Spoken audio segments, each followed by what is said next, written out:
Mr. President, Yes, Senator Cayetano. Mr. President, to be fair to Senate President Pro Temp and to the gentleman from Pampanga, I was going to say I'm out of order in my move, in moving for a point of order, because you cannot have a point of order without stating Why? why. Where is the what's the basis so that the presiding officer can determine whether it's in order or out of order. At hindi naman ako parating out of order, Mr. President, di ba? So I was just trying to explain to my good friend, Senator Pangilinan, we both believe in what we're fighting for, moral ascendancy.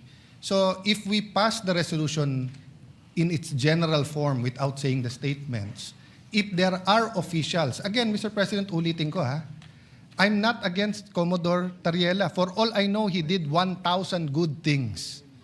Pero yung isa na naka-uniforme siya na may caricature, uncalled for, undiplomatic, hindi official yon. So I would rather, Mr. President, that we make it clear that we cannot vote on a resolution condemning statements, even if you say the nature of the statements without knowing the statement. Last point, Mr. President, the majority leader wanted to clarify, mali ata rinig niya. Ang sabi ko, in the 19th Congress, kaya unanimous yung mga resolution, kasi klaro kung ano kinokondem eh. Yung water cannon, yung claims about territory, etc. And then yung reply ng Chinese embassy was, how do I put it? Kung baga, parang patas, Mr. President, na ano. Pero dito kasi, Mr. President, simple lang po, no? Kung si President Bongbong kinarikature ng general ng China, pababalikin ko talaga yung ambassador natin pag hindi siya umangal. And pag sinabi nilang official yon, magbabago relationship natin. Pag sinabing unofficial, ibang usapan. So I understand the gentleman from Pampanga, he's talking about the statements of Senator Risa himself and the Chinese embassy. Mr. President, we're preparing for LEDAC tomorrow. We're preparing for the Blue Ribbon Report. I will support Senator Pangilinan's agricultural EDCOM style of agriculture. So we cannot take judicial notice, Mr. President. Even in the court, the gentleman from Pampanga said take judicial notice. What that means in court is that hindi mo nasusundin yung... yes. Point of order. I did not say judicial notice, Mr. President. I don't know where that came from. I stand corrected, Mr. President. But he said obvious dahil sa nature. Hindi pwedeng ang obvious, Mr. President, because the resolution in its four corners should contain what we are condemning. No?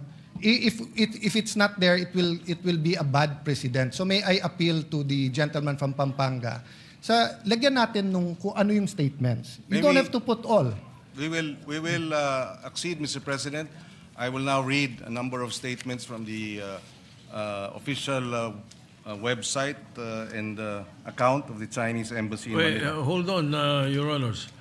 If you will be reading it into the records, are you going to put it as an amendment? No, If Mr. you President, are, just for the information of the because instead of attaching it, Mr. President, we will just place it on record so that that will suffice in terms of being able to for provide reference. All for right, reference, Mr. all President. right, let's do it that Mr. way. President, just for comfortability, I'd rather it be an annex or an amendment. Kasi pag binasa lang dito, Mr. President, mahirap eh. Kailangan pagka binunot natin sa bills. Mr. President, it's an appeal. I'm not saying I'm totally correct, but if you look at future resolutions, we want to be able to get the resolution and be able to judge it in its four corners. Mr. Hindi yung President. bubuksan mo pa yung record. So if we're condemning something, so for example, Mr. President, babalik ta rin ko ha, I'm congratulating the Chinese ambassador. Baka naman i-congratulate ko siya na something na laban. Kahit ilagay ko doon, for his magnanimity. There are different interpretations of magnanimity, Mr. President. So I can shorten my interpolation so we can go to the amendments. But Yes, I was thinking of that. Why don't we terminate the period of interpellation and go into the period of amendments and therefore place that on record or an annex or something to that effect? Subject Will to you- style, Mr. President. If the good gentleman from Taguig and Pateros will be willing to adopt this subject to style after we manifest what will be included in the agenda, the addendum, Mr. President. Mr. President, I Because don't... my concern, Mr. President, is the good gentleman, of course, that this is prerogative. If he wishes to request it, that a clean copy be produced, and therefore they can go through it, etc., then we will not be able to adopt it today, Mr. President. Maybe not even tomorrow, I don't know, because there might be another reason for Mr. us not to President. adopt it, Mr. President. All right. Mr. Senator. President, this is not a bill, it's a resolution. So, the clean copy, we've done it before on the screen. Yeah, we can do that. Wala now. naman second, third reading, Mr. All right. President. In fact, I'm offering to shorten my interpellation. Interpellation. I just All right. have one or two questions about the whereas clause and the resolution clause, Mr. President. Then, but Mr. President, you know, it's not personal and it's not about this topic. It's really about proper order in the resolution. Mas maganda isang bunutan ng resolution. We know what we're condemning. Yes, Mr. President, and we appreciate the points raised by the good minority leader, just as I hope he appreciates that this is the third request to postpone the matter in terms of voting. So I hope he understands we'd like to vote on this matter already. Yeah. Mr. President, not to prolong, but why is there a request to postpone? Because we requested a hearing. And it's very interesting, Mr. President. Ang tinatch pa lang natin, Commodore Tariela, ang tinatch pa lang natin is kung may latches or tinatch pa lang natin certain things, Mr. President. Wala pa nga tayo dun sa territory at saka sovereign rights eh. Di ba? So in the view of the minority, we're not actually delaying. It's speeding it up by discussing it here. Because if you ask me, I'd rather we have a hearing on it. And again, to put it on the record, Mr. President, magkakampi tayo pagdating po sa West Philippine Sea, South China Sea, Mr. President. The chairman of the Committee on Foreign Affairs, the Honorable Tulfo, asked for a ceasefire. And I can see his two hats. As a senator, gusto niyang sagutin in the strongest manner the Chinese ambassador and embassy. But as the chairman of the Committee on Foreign Affairs, he has to have another hat, which is to look at the economic, the cultural, the tourism, other things, Mr. President. So, hindi to pabilisan na mapasa ngayon because rest back nga ito ng Senado eh. So, if it was an argument between Senator Risa, Senator Kiko, and the Chinese embassy, but if it's an argument between the Senate and the Chinese embassy, this escalates it, Mr. President. That's why I'm a little bit cautious on that. So if I have an argument, let's say, with the embassy of Israel or with Iran, same example, puno ng mangga, nag-aaway kami ni Senator Majority Leader, no? And kampi siya sa kanya yung isang gobyerno at nag-away kami. Once I file the resolution, Mr. President, mabigat kahit na ito'y tinatawag lang na sense of the Senate. It's the Senate as an institution eh. So now the Chinese embassy has to deal with that all the way up their chain to the foreign minister, to the member of Politburo in charge of foreign affairs, to the president. So if the Chinese government does the same, it doesn't end to our ambassador. It goes to our foreign secretary. It goes to President Bongbong. So that's the reality there, Mr. President. But I don't intend to delay this or to. I intend to exhaust the discussion, Mr. President. Yes, Mr. President, we understand the point raised by the good minority leader, except that, like I said, this has been postponed upon the request of this good senator 3 times already. So that's why I hope he understands when I am appealing to him that hindi natin minamadali ito. Kung minadali natin ito, dapat hindi 3 postponement na pumayag tayo. In good faith, Mr. President. Mr. President, iba lang definition namin minamadali kasi kung may hearing to, mas tatagal pero malalim ang discussion natin. Having said that, I understand where the senator is coming from dahil siya po ang may kasagutan. No? Thank you, Mr. Can I go President. to the point of the whereas clause that talks about the official duties and functions, no? So is it the official duty of Commodore Tariela to come out with a caricature against the Chinese president? Mr. May we know what whereas clause you're pertaining to? What number in the first page? The second one, Mr. President, the Philippine officials, including members, Senate, House, and other government, made pronouncements on matters affecting national security, maritime interest in the lawful performance of their official duties and functions. So, Mr. President, I've monitored yung kay SND, sa DND. I agree with some iba may question, kulang ako sa info. So, hindi ko na tinanong yon. And when SND speaks, he's the alter ego of the President. But when Commodore Tariela speaks, I want to know, is that for the task force? Is that for DFA? Is that for the Office of the President? Or is that for the Coast Guard? Because, Mr. President, official duties and functions, yun precisely ang tanong parate sa Department of Ministries of Foreign Affairs, kung official o hindi. And usually we answer. So eto bang mga caricatures na to ay kay Commodore Tariela lang? Or eto ba ay official policy natin? Yes, Mr. President, my understanding is the statement issued and the caricature that was presented was undertaken during a Track 2 event in St. Benilde's. Track 2 would be a informal academic discussion, Mr. President.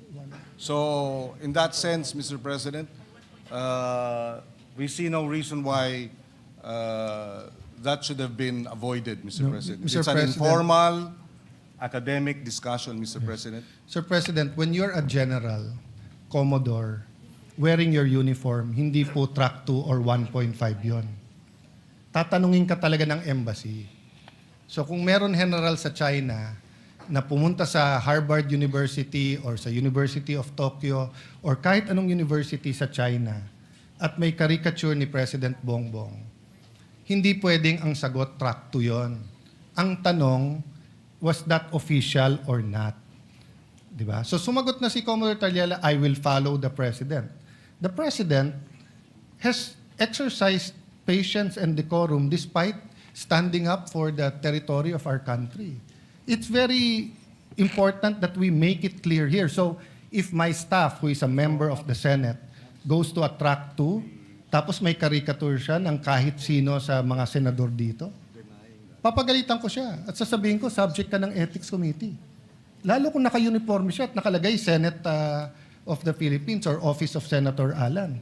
I cannot answer you na this is democracy, Mr. President. Kasi may rules tayo eh. And they're representing the Senate. Now, if on their off time, they attend the rally for pro or anti-divorce, for example, no? Siguro pwede nating sabihin yan ay hindi official ng Senate, pwede. Pero pag nagsalita siya sa stand, tapos meron siyang caricature nung lahat ng senador na anti o pro-divorce, tapos naka-office of Alan Peter Cayetano, subject siya sa Ethics Committee natin, Mr. President. Hindi mo pwedeng sabihin track 2 yun. No? So, we Well, can... apart from that, Mr. President, if I may add, after that statement was released, Malacanang issued a statement, and Malacanang did not reject, did not castigate, did not rebuke Commodore Tariela. So I will take it as that, Mr. President, na nagsalita ng Malacanang about the issue, and there was no condemnation or rebuke by Malacanang of the statement of Commodore Tariela. So I will take it as that, Mr. President. It is not, it is official, and Malacanang tacitly, impliedly, did not reject it, Mr. President. So we take it as official. Sir President, And if the good senator disagrees with it, as China disagrees with it, then that's he's free to do so, Mr. President. But Malacanang has spoken, and the Commodore Tariela, Malacanang has the president has supervision and control over members of the Coast Guard, including Commodore Tariela. If he found it objectionable, then maybe the course of action is for Malacanang, the Office of the President, to file the necessary administrative cases. Wala naman eh. Ang nagrereklamo yung China. Sir President, Walang reklamo ang Office of the President o ang Coast Guard, Mr. President. Ang China ang nagrereklamo. Sir President, may I respond? Good. Yeah. Mr. President, the Filipino people ayaw ng bastos. Pwede tayo mag-disagree, pero follow the proper order and decorum. And being a former Secretary of Foreign Affairs, ang trabaho ng DFA, hindi nga zero-sum game. Magkakampi tayo, walang question pagdating sa territory sovereignty. Nagkakaiba tayo ng approach, pero sana magkaisa tayo na pag mali ang ginawa ng isang empleyado, ay mali. Kasi nga maraming nanonood sa atin ngayon. So kung bukas maraming lalabas na meme, democracy yon. Pero kung staff mismo natin ang magmi-meme sa atin at dito sa session hall, tapos sasabihin natin, pwedeng gawin ng general, pwedeng gawin ng staff, mabigat po yon. Look at the official statement of DFA. At the same time, while the Philippine values debate on our difference in national position, the department recognizes the need for sober, professional, and respectful exchanges in the public sphere. Such is not contradictory to national interest. Siyempre po, Mr. President, hindi pwedeng pangunahan ng DFA ang presidente. Alter ego lang yun, dinatanggal yun. Exactly. Pero hindi exactly, Mr. President. Nanginginig ngayon, nag-cringe ang mga taga-DFA kung sasabihin natin track 2 yan o track 1.5 at nag-cringe sila pag sinabing ang general ay pwedeng mag-caricature ng leader or flag ng ibang bansa. Because we are part of the United Nations. We are part of the civilized society. Hindi tayo fraternity na rumble na kahit anong gawin ng ating kasama pag mali.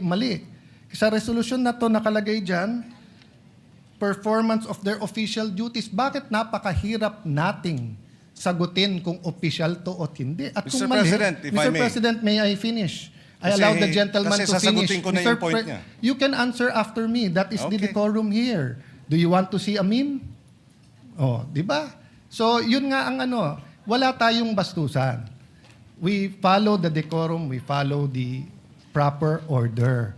But ang sagot parate, China ang umaangal dyan. Wala po tayong angal sa ginagawa ni Commodore Tariela pagdating sa ating national territory. Wala tayong angal po sa ginagawa niyang information campaign. Wala po tayong angal sa pag-build ng Coast Guard, sa pag-aangal sa mga nangyayari tungkol sa skirmishes with the Chinese Coast Guard, no? Mr. President, sa Philippine News Agency, January 29, when asked about the President's stance on the West Philippine Sea issue, Yusek Claire Castro said, BBM wants the government to remain firm but in a diplomatic manner. Hindi po diplomatic. Mr. President, Senator Soto knows this. I've been at his side many times, but I've been in his face on the opposite side. When I was minority leader, siya majority leader. This is the first time I had the pleasure na siya ang Senate President ko because I was not in the Senate noon. But never ako binastos ng staff niyo, Senator. Even dito sa mga rumors, etc., pag lumapit ako sa opisina niyo, very diplomatic ang inyong opisina. And I hope my staff din. Sinabi ko rin sa staff ko yun, kahit anong away namin ng mga senador, hindi kayo pwedeng makialam. Nung nagsuguran kami ni Majority Leader, Sergeant at Arms at kapwa senador lang dito, walang sumugod na staff ni Senator Mix, walang sumugod na staff ko. Because may tamang order, Mr. President. So ang problema, maraming nanonood sa atin, hindi natin, bakit ba napakahirap sabihin na Commodore Tariela, 99.9% ng ginagawa mo, tama. Pero medyo sumobre. Medyo naging over-eager ka. Hindi lang si President Xi yun simbolo ng China yun. Di ba? So yes, we're mad about their propaganda, we're mad about their threats, we're mad about what's happening, etc. But you don't want it to be an all-out debate about everything under the sun. You want talks on tourism. You want talks on OFWs. There's also hundreds of thousands of Filipinos in Hong Kong, in Macau, and kahit undocumented, marami din sa Shanghai, meron din sa Beijing. Di ba? So, we want that level of civility. Yun lang naman ang tinatanong eh. Can the Senate not condemn those who are to be condemned because mali kung paano kausapin, ituring, ipaglaban ang stand sa mga senador natin? Pero yung isa nating empleyado o kapwa-empleyado na Commodore sa Coast Guard, hindi ba natin pwedeng sabihin, Sir, we respect you, pero wag kang pupunta sa university na ka-uniforme, tapos ganyan ang presentation mo. Un-Filipino yun. Medyo masama ang dating. Mr. Yun lang President, naman issue doon, yes, Mr. President. Just to place it on record, para klaro din sa mga nakikinig, walang banggit ni Commodore Tariela sa resolution. Wala.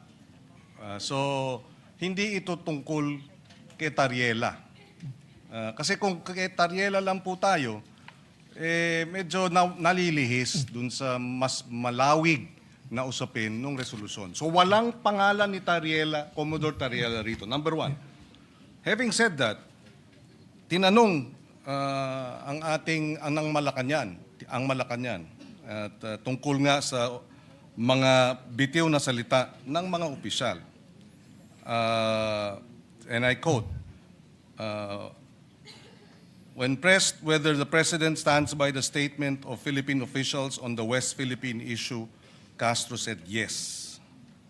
So whatever our agencies are doing to fight for the interests of our country, that's what the President wants.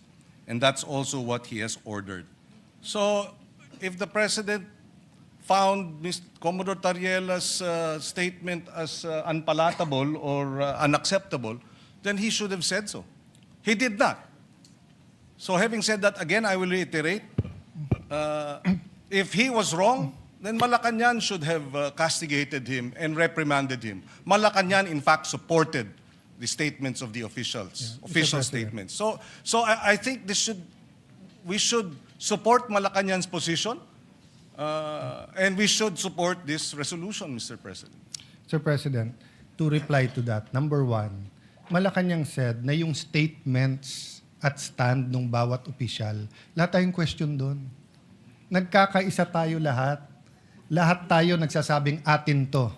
Whether we mean atin to in terms of territory or whether we mean sovereign rights. Kung ang sinasabi ng gentleman from Pampanga, wala ang pangalan ni Commodore Tariela dito, so wag natin pag-usapan, ang problema po, mali ang argument niya kasi walang pangalan ni isa dito sa resolution na to. Di wala tayong pinag-uusapan kahit anong opisyal ng Pilipinas dito. You know, sabi niya, Members of the House, Mr. President, members I'm of not the yet Senate. finished. Please don't interrupt. Konting decorum lang tayo po. Di ba? Kasi maraming gagaya sa atin po dito. Ang nakalagay po dito, members of the Senate and the House and other government officials.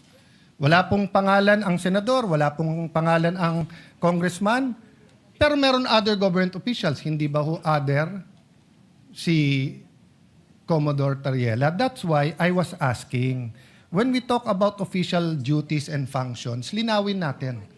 So kung attending forums is part of his duty, I will support that. If his presentation is the Treaty of Paris, the amendments with the United States, the UNCLOS 1, 2, and 3, kung papakita niya yung arbitral award, kung papakita niya kung paano kinakawawa ang ating mga Coast Guard, then let's do it. If we have to inform our people more and be on TV programs, etc. Ang question, a picture paints 1,000 words. So, para mong sinabing, wala ka namang tinawag na magnanakaw. Pero yung caricature mo, nagnanakaw siya. Sinabi mo, wala kang tinawag na corrupt. Pero yung picture na nilagay mo doon, corrupt. So, reciprocity is basic sa DFA, sa Ministry of Foreign Affairs. Whatever we say here, the United States is watching, France is watching, Israel is watching, Palestine is watching. So I don't want these countries to do a caricature of President BBM, and then sabihin nila, sabi naman nyo sa Senado, okay to eh. Di ba? That's why I'm clarifying. Official ba to? Hindi ba napakahirap sabihin ng hindi official yan? Kasi ang kasunod lang simple nun, wag siya mag-uniforme at wag siyang magpapakilala during that event na spokesman siya. Di ba? Ngayon, Mr. President, will his presentation be diluted in any manner if he didn't show that caricature? Hindi naman eh. Hindi naman.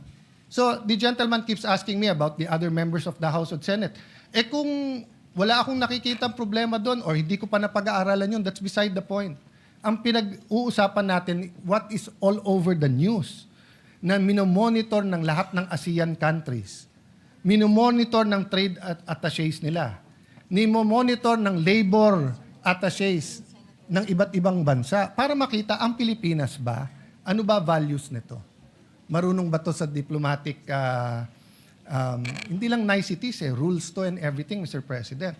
That's why, kaya humaba yung discussion, simple lang ang tanong ko Official duty ba ng isang general maglabas ng caricature ng Pangulo ng ibang bansa? Kasi obvious ang sagot doon, hindi. Hindi sagot doon kung ano sabihin ng Malacanang. Maraming sinabi si Duterte na sinabi ng Congress before, mali yun. Di ba? Hindi naman natin sinagot dito sa Senate na basta't sinabi ni Duterte, tama. Basta't sinabi ni Arroyo, tama. Basta't sabihin ni Pinoy, tama. Hindi. Kaya nga may Senado May check and may balance. So pag yung isa sumobra, pag sumobra Supreme Court, may check. Pag sumobra Congress, may check. Pag sumobra ang executive, may check.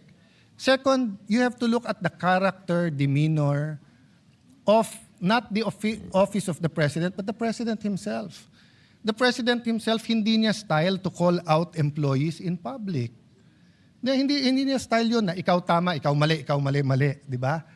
But everyone knows na mali na tirahin mo yung Pangulo ng isang bansa with caricatures na naka-uniforme, general ka pa. So, can you imagine, Mr. President? I'll give you an example. Si President Trump at yung North Korean President. Kasagutan sila. They went to name calling. So tinawag ni President Trump na rocket man. Sumagot din si Kim Jong-un, no? Walang problema yun, Mr. President, kasi official yon. Kasi pag ginawa ng Pangulo in international affairs, susunod na yon. So kung may mga opisyal ng gobyerno na sinunod si Trump at tinawag siyang rocket man, which I think the White House spokesperson, I'm not sure the Secretary of State if they followed, but then nung nagkaroon ng meeting sa Singapore at nagkamayan sila at umibay yung asta ni President Trump, he was still firm, he still drew the red line, but hindi na niya ina-Alaska ang Pangulo ng North Korea. You expect na everyone beneath him toes the line. Sa atin, nakita nyo naman po, kumakamay, lumapit ang Pangulo. Was that APEC or ASEAN, di ba? Just so that ma-communicate, may dispute tayo pero neighbors tayo. Di ba? Para ma-dispute, walang personalan to. For whatever purpose, I admired President Marcos for going near the Chinese president. And then may general ka, ganito nangyayari, tapos hindi kayang sabihin ng Senado, mali. So the gentleman from Pampanga expects the Senate to say na mali ang Chinese ambassador sa pakikisagutan kay Senator Risa sa kanya, pero wala tayong wherewithal, wala tayong pakialam, sabihin sa isang general, boss, mali ka naman kasi. So, hindi pwedeng pag senador, meron tayong immunity, mas mataas tayo sa iba, pag tayo tinira, rest back agad ng Senate. Pero kapag ka-general, tama naman yung 99% niyang ginawa, kaya yung 1%, sabihin na lang natin, official din yon. Simple lang po tanong ko Is it in the performance of his official duty? Ang bigat po niyan kung sasabihin natin yes. It will ripple not only through our military, but it will ripple in time. It's being watched by students who will be our future diplomats, Mr. President. So I cannot stand here and accept na yung mali pwedeng maging tama. Again, Mr. President, if it is rhetoric, president to president, we're uncomfortable with it, but it's part of the negotiating. So President Trump does that a lot. But once na tumigil siya, once na kamayan na, tigil na rin lahat nung nasa ilalim niya. Hindi naman pwede ang sasabihin natin dito, ang mali ang presidente. Kasi siya, hindi niya binabastos ang Chinese president. So ang general ang tama, ang mali presidente. You cannot reconcile that. No, it defies logic, Mr. President. What the president does, the executive follows. Tayo sa legislative, pwede tayong mag-comment. Pwede tayong mag-resolution katulad para kung ano ang tama at mali. That's why, Mr. President, I want to know, sino-sinong official ba to? Sa Senate, sa House, sa interest nila. Kasi yung DND, medyo klaro yun. Nakita ko yung mga statements, etc. And yung DND, mismong si SND ang nagsasalita. So in behalf of the President yon. So kung gustong i-correct ng Presidente yon, i-correct niya. Hindi naman spokesman ng Presidente ang nakikipagdebate doon. Hindi naman spokesman ng DND. At sagutin man nila, sinabi na ni DND, yun din ang stand niya. Eto po, hindi. At yung DND po, despite my agreement or disagreement with the Secretary of National Defense, I haven't seen anyone in the DND come out with caricatures of generals of the opposing side or of the president of the other side. Our generals are officers and gentlemen.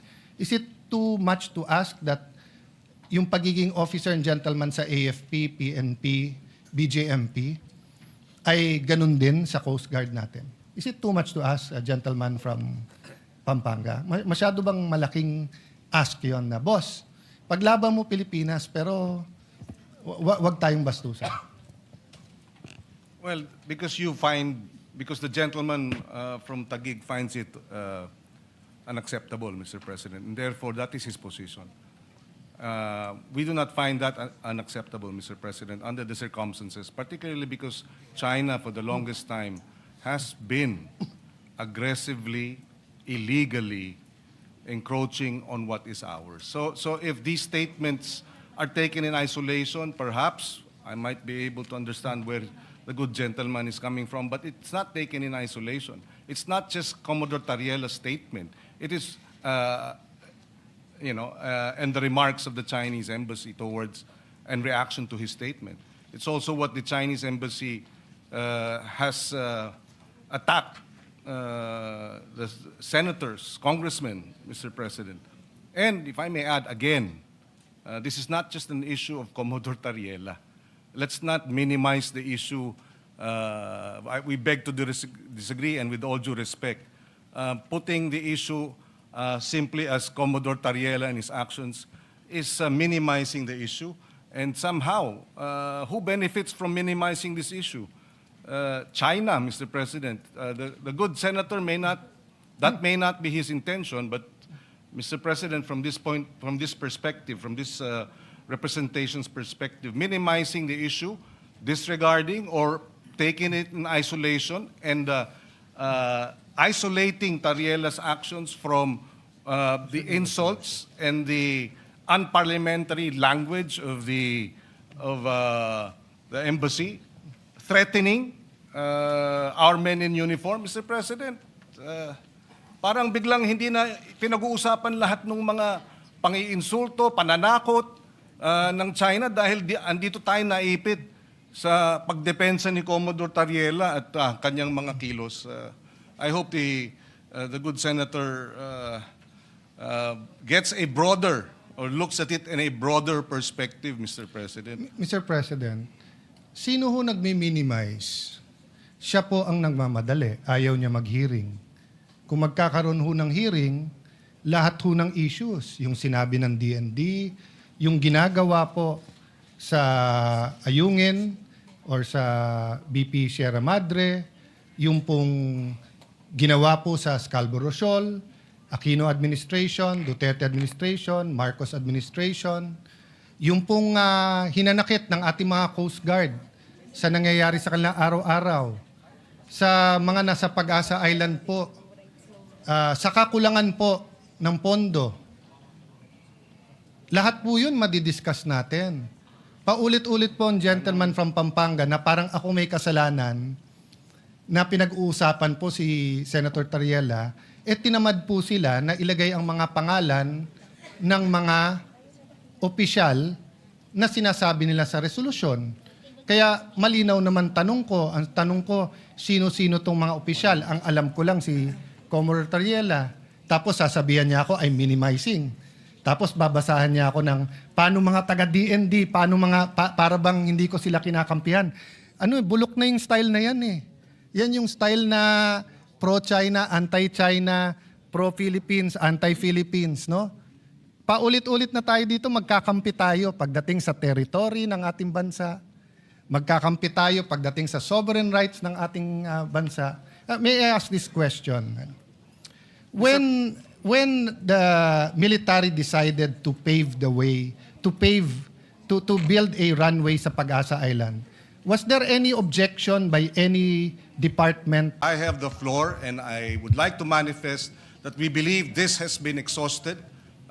For 2 weeks, Mr. President, we have debated this, and I think we have ventilated the issue enough, and it is time for a vote, Mr. President. I will no longer yield to questions, Mr. President. Mr. President, Majority Leader. Mr. President, before that, can I just reiterate my question? Go ahead. Kung hindi niya sasagutin, imamanifest ko lang yung sagot sa sarili kong tanong. Ang tanong ko po sa kanya, nung sinabi ng military, ganyan na nangyayari sa West Philippine Sea, lagyan na natin ng runway, ayusin na natin ang Pag-asa. Meron ba pong mga opisyalis ng kahit anong departamento sa ating bansa na registered a negative vote and advised the military not to do it? If the good senator doesn't want to answer that, I will answer it. Mga taga-DFA. Ang sabi ng mga taga-DFA, during the time, this was the time of President Aquino, it will weaken our case.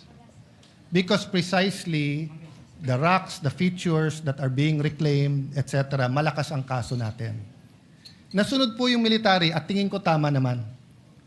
But none of us told yung mga taga-DFA na pro-China kayo for having a different opinion. Di ba? None of us. Why? Kasi iba trabaho ng DFA sa DND. Iba trabaho ng DND sa Coast Guard. So, Mr. President, dapat burahin na natin yung nagdi-discuss tayo ng maayos. Napikon ka sa statement ng iba, re-rest back ang senador. Buti nga, sinasagot kayo eh. Mas malaking insulto kung hindi kayo sinagot eh. Sinagot kayo, edi magsagutan kayo, pero gusto nyo, buong Senado ang re-rest back nyo. Ako, kung may kadebate akong embassy, kami lang yun. Kung kailangan ko tulong ni Brother Robin or ni Senator Marcoleta, kakalabitin ko, tulungan. Pero hindi ako magfa-file ng resolution sa Senado para tulungan nyo kami, bugbog kami sa China. Tapos pagka hindi ka pumirma, pro-China ka. China lang ang lumalaki dito. Okay. We'll go to the corollary question there. I was going to ask the gentleman, ano ang ilan responsibilities natin under UNCLOS? Will the gentleman answer that or will I answer myself? So since the gentleman will not answer that, I will answer it myself, Mr. President. So under our maritime entitlements, meron din responsibilities doon. For example, Mr. President, managing our maritime resources. So walang problema yung non-life, for example, natural gas, di ba? Siyempre yung ecological balance lang dyan. Pero let's say fish, let's say yung mga coral reef. Trabaho ng Coast Guard siguraduhin na walang nagda-damage niyan. So kung ang Coast Guard natin at Coast Guard ng China ay nag-aaway parate, mahirapan silang dalawa na i-enforce ang mga restriction na nakakasira ng ating environment. That's why, in the past administration, everyone was allowed to speak except the Coast Guard because of the next responsibility, the prevention of life and there's a official term doon, but since walang taga dito, prevention of loss of life and so may official term yan, Mr. President. Ang punto nun, kapag ka may barko halimbawa na lumulubog o nabangga o tinamaan ng bagyo, you cannot say no. You have to help. 'Di ba? Magtutulungan kayo. So kung ang Coast Guard ng China at Coast Guard ng Pilipinas ay hindi magkasundo, kawawa yung ating fishermen. That's why unanimous yung ating resolution about water cannon. Our diplomats have been telling China the same thing. Mag-away yung iba pero wag yung Coast Guard natin. Kasi kung may fisherman ka rin na Chinese at may kailangan yan, tutulungan din ng Pinoy yun. Wala nang nationality pagkabuhay na. Di ba? So, two sides eh. On one side, we are advocating umayos naman yung Chinese Coast Guard. Pero kung papayagan natin, yung spokesman ng Coast Guard naman natin ang mambastos, hindi mangyayari to. So anyway, Mr. President, marami pa akong gusto sabihin, but siguro dahil may LEDAC tayo tomorrow, maraming importante. Ang question ko lang, Mr. President, paano yung amendments? Hindi ba natin ilalagay kung anong mga statement na to? Kasi paano natin pagbobotohan kung hindi natin alam kung ano yung mga statement na to at sino tong mga opisyal? This resolution is so general. Mr. It can President, mean anything. Mr. President, I'm not yet finished. You said you don't want to speak anymore, then don't speak. It's your privilege. But if you don't like what I'm saying, Mr. President, no, Will you please tapos address na ako eh. the- Point of Tapos na order, ako. Mr. Please President. address the chair. Do not We must address I'm sorry for that, Mr. Mr. President. President. Yes, Mr. I'm sorry for that, Mr. we President. move to strike off the record the... I withdraw that statement, Mr. Thank you, President. Mr. President. I apologize for that. All right, the statement is Yes. withdrawn. Perhaps what we can do is that let us then terminate the period of interpellation and so that we can incorporate the amendments proposed if the sponsor will moved. accept or not. I agree with you,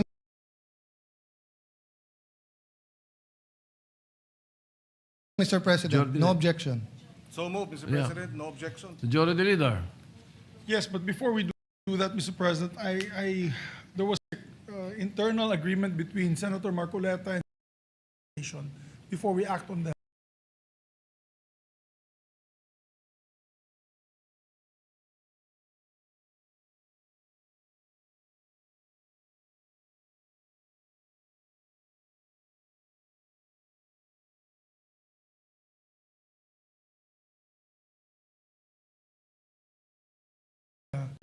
Yes, but you can already close the period of interpellation and manifestation before the amendment so that I'm we so can moved, Mr. facilitate. President, the period of interpellations be closed. All right.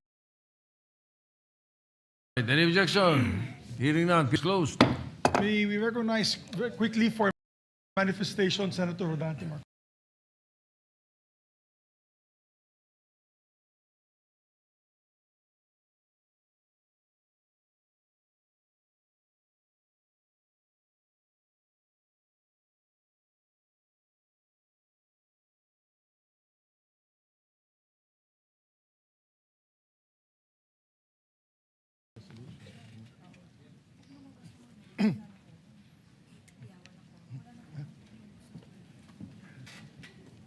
Thank you, Mr. President. Gusto ko lang pong magpaliwanag sa mga ilang bagay dahil sa humaba po yung interpellation noon dahil sa isang napakaliit na issue lang na pinalaki po ng mga pangyayari. Nung panahon na ako po ay nag-interpellate, nagkaroon po ng misconception about the West Philippine Sea at saka yung ating exclusive economic zone. Kumbaga po sa pagluluto natin, Mr. Chair, ang nangyari po, nagluluto po tayo ng simpleng ulam lang, naging chapsuy po. At nung maging chapsuy po, lalo pa pong lumaki sapagkat meron pa pong napakaraming mga tao ang sumausaw at naglagay po ng seasoning. Isa po sa taong sumausaw sa issue, Mr. President, ay yung dati Suprema, si Justice Carpio, at saka yung isang profesor yata ng Universidad ng Pilipinas nangangalang J. Batong Bakal. Napakasimple po ng gusto ko lamang pong matukoy noon, Mr. President, na dahil nga po sa mga batas na ginawa natin, nung dinidefine natin ang West Philippine Sea, isinama po natin yung Kalayaan Island Group. Sinasabi ko lamang po na kaya tayo nagkaroon ng matinding hindi pagkakaunawaan, marami po kasing sektor na nagsabi na ba't nyo pa pag-uusapan yung West Philippine Sea? Nanalo na tayo sa arbitral tribunal at na-define na nga ang ating exclusive economic zone. So ang nangyari po, akala nila yung exclusive economic zone, siya na rin yung West Philippine Sea, hindi po.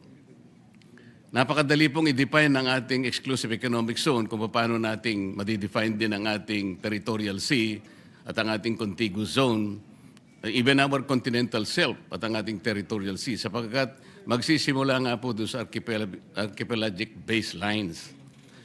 Ang nagiging problema po, pinipilit nila na yung West Philippine Sea kagaya na rin ng EEZ. Hindi po.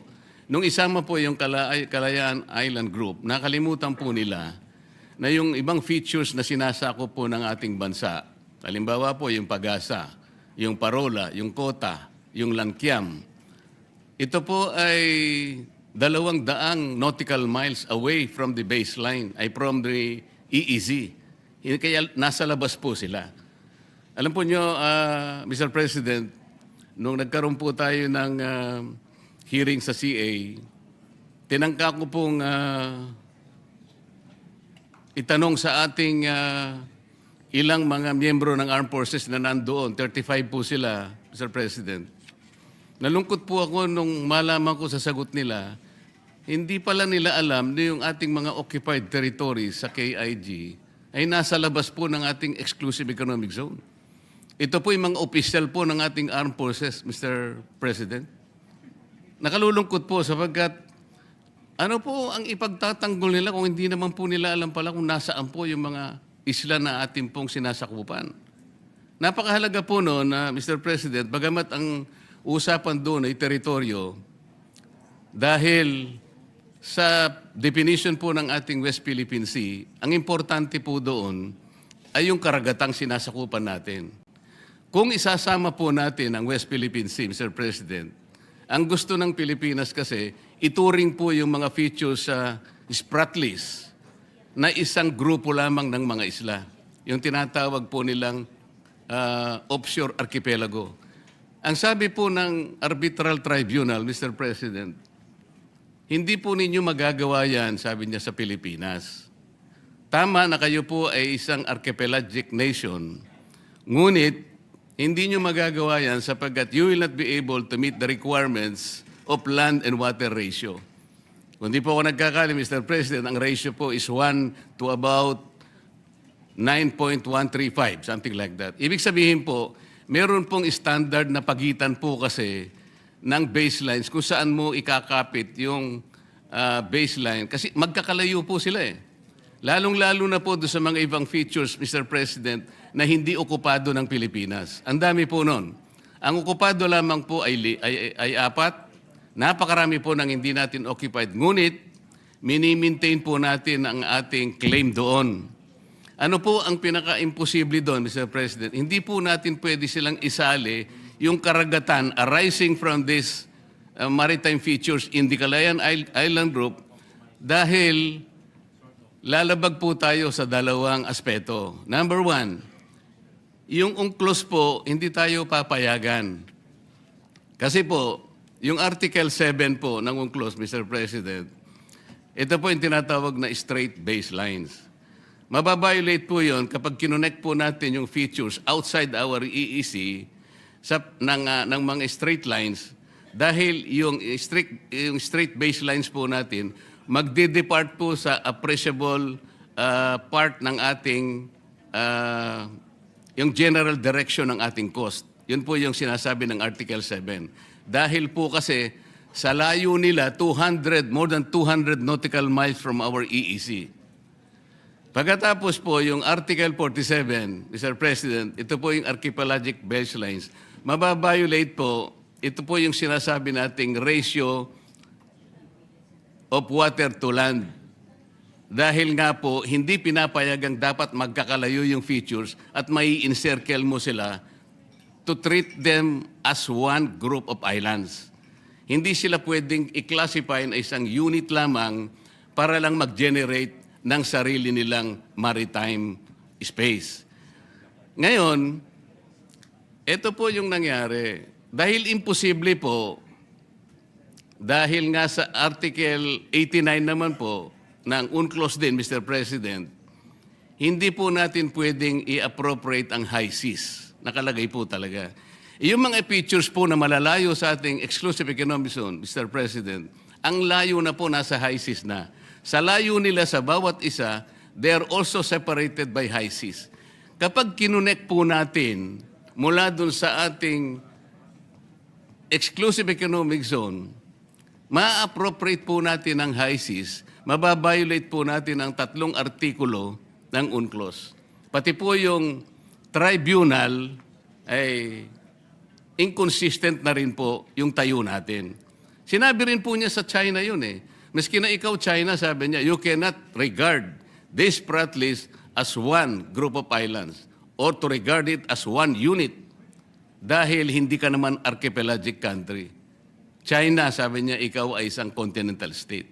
So kapwa po tayo pinagbawalan. Ano po ang aking gustong palabasin dito, Mr. President? Hindi po natin pwedeng saklawin yung KIG. Pero liliwanagin ko po, yung KIG, atin po yun eh. Ang pinag-uusapan natin, land features, teritoryo po yun, Mr. President. Ibang bagay yun. Hindi ko po sinasabang hindi atin yun. Ngunit dahil ang pinag-uusapan natin, West Philippine Sea, yung katubigan natin, imposible pong i-connect natin yung ating exclusive economic zone at ituloy po natin doon sa territorial sea na generate po ng napakaraming features. Magkakamali po tayo, yun ang pinagbabawalan tayo. Ngayon, bakit po nung nag-hearing tayo sa CA, paano ko po nasabi na imposible yun kako doon sa representative po ng Armed Forces, mahihirapan po kayo, imposible, dahil malalabag po natin ang napakaraming artikulo ng UNCLOS.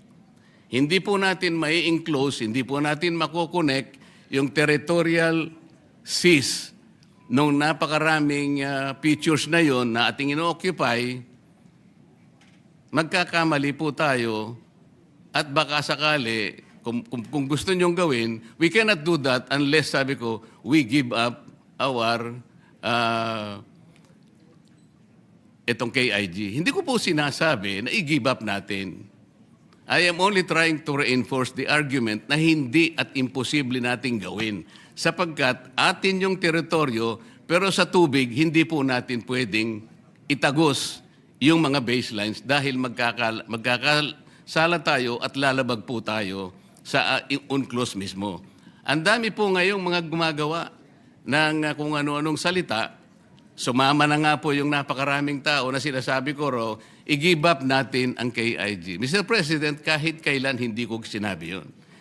Teritoryo po yun, land features po yun, hindi sakop po ng arbitral tribunal. Ang sinasakop lang po ng tribunal, yung tubig po. Kaya lang magkaintindihan tayo. Hindi ko sinasabing hindi atin yon. Teritoryo na natin yon dahil occupied na po natin yon. Ngunit ang pinag-uusapan lang po, yung tubig nila, hindi natin pwedeng i-connect doon sa ating exclusive economic zone. Kasalanan po yun. Mali po yun. Kaya yung nagsasabi po na, ayun po, dahil ina-advocate ko raw po na i-give up natin. Saan naman po kayo nakakita ng ganun, Mr. President? Ang dami pang AIs ngayon. Nabanggit na rin po kanina.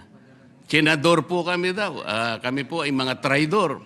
Paano po bang magiging traidor ang isang tao? Nililinaw lang po ang basihan na sinasabi natin kung gusto nating magkaroon ng West Philippine Sea o di makiusap tayo. Siguro pag-usapan natin sa pamamagitan ng United Nations na pwede po ba namin gamitin yung ilang mapa na idodrawing namin At kung inaakala po ninyong mahaba po yung pagitan, nakakita po kami ng maliliit na isla na pwede namin pagpatungan at yung pong land-to-water ratio, maaari po namin magawa ng paraan. Ganun po siguro, pero hindi yung automatic po, tatagos tayo sa mga ganong klaseng batuhan, ipipilit po natin. Hanggang sa ngayon po, Mr. President, kaya hindi ma-define ng West Philippine Sea. At sabi ko nga po, hanggang ngayon ay walang ginagawang mapa, kahit nasabihin pa nilang merong mapa, hindi po totoo yun. Mr. President, kahit ngayon pwede po ninyong konsultahin yung tinatawag nilang DUALOS, Mr. President. Ito po yung Division for Ocean Affairs and the Law of the Sea na nasa opisina ng United Nations. Wala pong nasasubmit ang NAMRIA. 14 years ago, inorderan na po silang mag-submit. Bakit hindi po sila makapag-submit? Dahil sa hirap nga po nito. Hindi po pwedeng i-connect, Mr. President. Yun lamang po. Kaya, wag po nilang ipipilit na ako po ay traidor o kaya pro-China. Hindi po. Mr. President, naghahanap lang po tayo ng katarungan at katwiran dito. Kailangan maabisuhan po natin ang Coast Guard na kung ano man ang kanilang pinagsasabi rito, nagkakamali po kayo sapagkat wala pa pong West Philippines, wala pa po tayong mapa. Ang West Philippine Sea, nagkakaintindihan pa tayo, gusto nating gawin, gusto nating i-drawing, pero pagsikapan po natin kung paano natin talaga i-drawing sa harap ng napakaraming legal impediments na nakaharap sa atin. Yun po yung gusto kong linawin, Mr. President. Ngayon, kaugnay po doon sa pagbobotohan natin ngayon, kagaya po na sinabi ni Senator Cayetano, Mr. President, talagang ako po nagtataka, ikukondem po natin ang public statements ng China na hindi ko po nakikita alin-alin po yung mga public statements para po tayong napunta sa eleksyon, mag-i-elect po tayo, pero wala pong kandidato, paano po tayong boboto? Yun po yung pinaka-problema natin. Yung pong Coast Guard, Mr. President, binasa ko po yung kanilang mga kapangyarihan, yung powers and functions of the Coast Guard. Hindi po nagkakamali, nasa 17 functions and powers. Ni isa doon, wala po akong makita, Mr. President, na pwedeng gawin ng isang spokesperson, nagagawa siya ng ganun, pupunta siya sa isang eskwela, magdi-discuss siya doon at sasabihin niya, bully ang presidente ng China at gagawa siya ng caricature. Wala po sa functions eh. Paano po ngayon natin bibigyan ng encouragement na pagbobotohan natin, ididepensa po natin yung paraan na ganun. Tayo po ay nagkakaisa na kailangan po natin ilaban ng sa atin. Nasabi na po yan kanina ni Senator Alan. Ngunit yung pamamaraan po ang problema eh. Ngayon, gusto kong bumoto sana kung halimbawa Manila ang pinag-uusapan natin. Ngunit kung boboto tayo nang dahil sa pinag-aawayan natin, nagmula po sa isang salita o pamamaraan ng isang spokesman ng Coast Guard at doon nga po ang pinagmula ng maanghang na salita at ngayon nga po ay nakukompromiso na tayo at pagbobotohan natin, susuportahan natin yung ganung pamamaraan, baka lalo po tayong magkamali eh. Mr. President, tayo pong mga Pilipino, merong kasabihan eh. Kapag binato ka pag pinukol ka ng bato, batuhin mo ng tinapay. Yun po yung kulturang Pilipino, Mr. President. Ngayon po, maski sa Biblia po may sinasabi, kapag yung bulag, inakay niya ay kapwa bulag, wala po silang kapupuntahan, Mr. President. Naghahanap po tayo rito ng clarity. Ano po ang nangyari? Sa paghanap ko ng clarity, sa paghanap ko ng sagot, para suportahan natin ang West Philippine Sea, ang inaani ko pa po ay parang ako po ay maka-China. Hindi po. Hindi po. Sana po ipatawag natin ang NAMRIA. Para sa ganun, itanong natin sa kanya, bakit sinabihan ka na in 2012 sa pamagitan ng Administrative Order Number 29. 14 years ago, sinabihan ka na in consultation with the DFA na i-prepare mo na yung mga mapa. Bakit hanggang ngayon ay wala pa? So, imbes na ipatawag po natin ang NAMRIA, ang gagawin po natin ay boboto tayo sa mga public pronouncements ng China para po yatang parang parang may problema doon na Mr. President. Imbes na ipatawag natin yung mga taong dapat gumawa ng mapa sapagkat gusto ko rin pong malaman kung paano nila gagawin ang mapa. Sa akin po kasing palagay, imposible silang makagawa ng mapa dahil nga magbabiolate tayo sa napakarami po na artikulo ng UNCLOS at lalabagin po natin yung arbitral award na ating isang pinagbabasihan. So, Mr. President,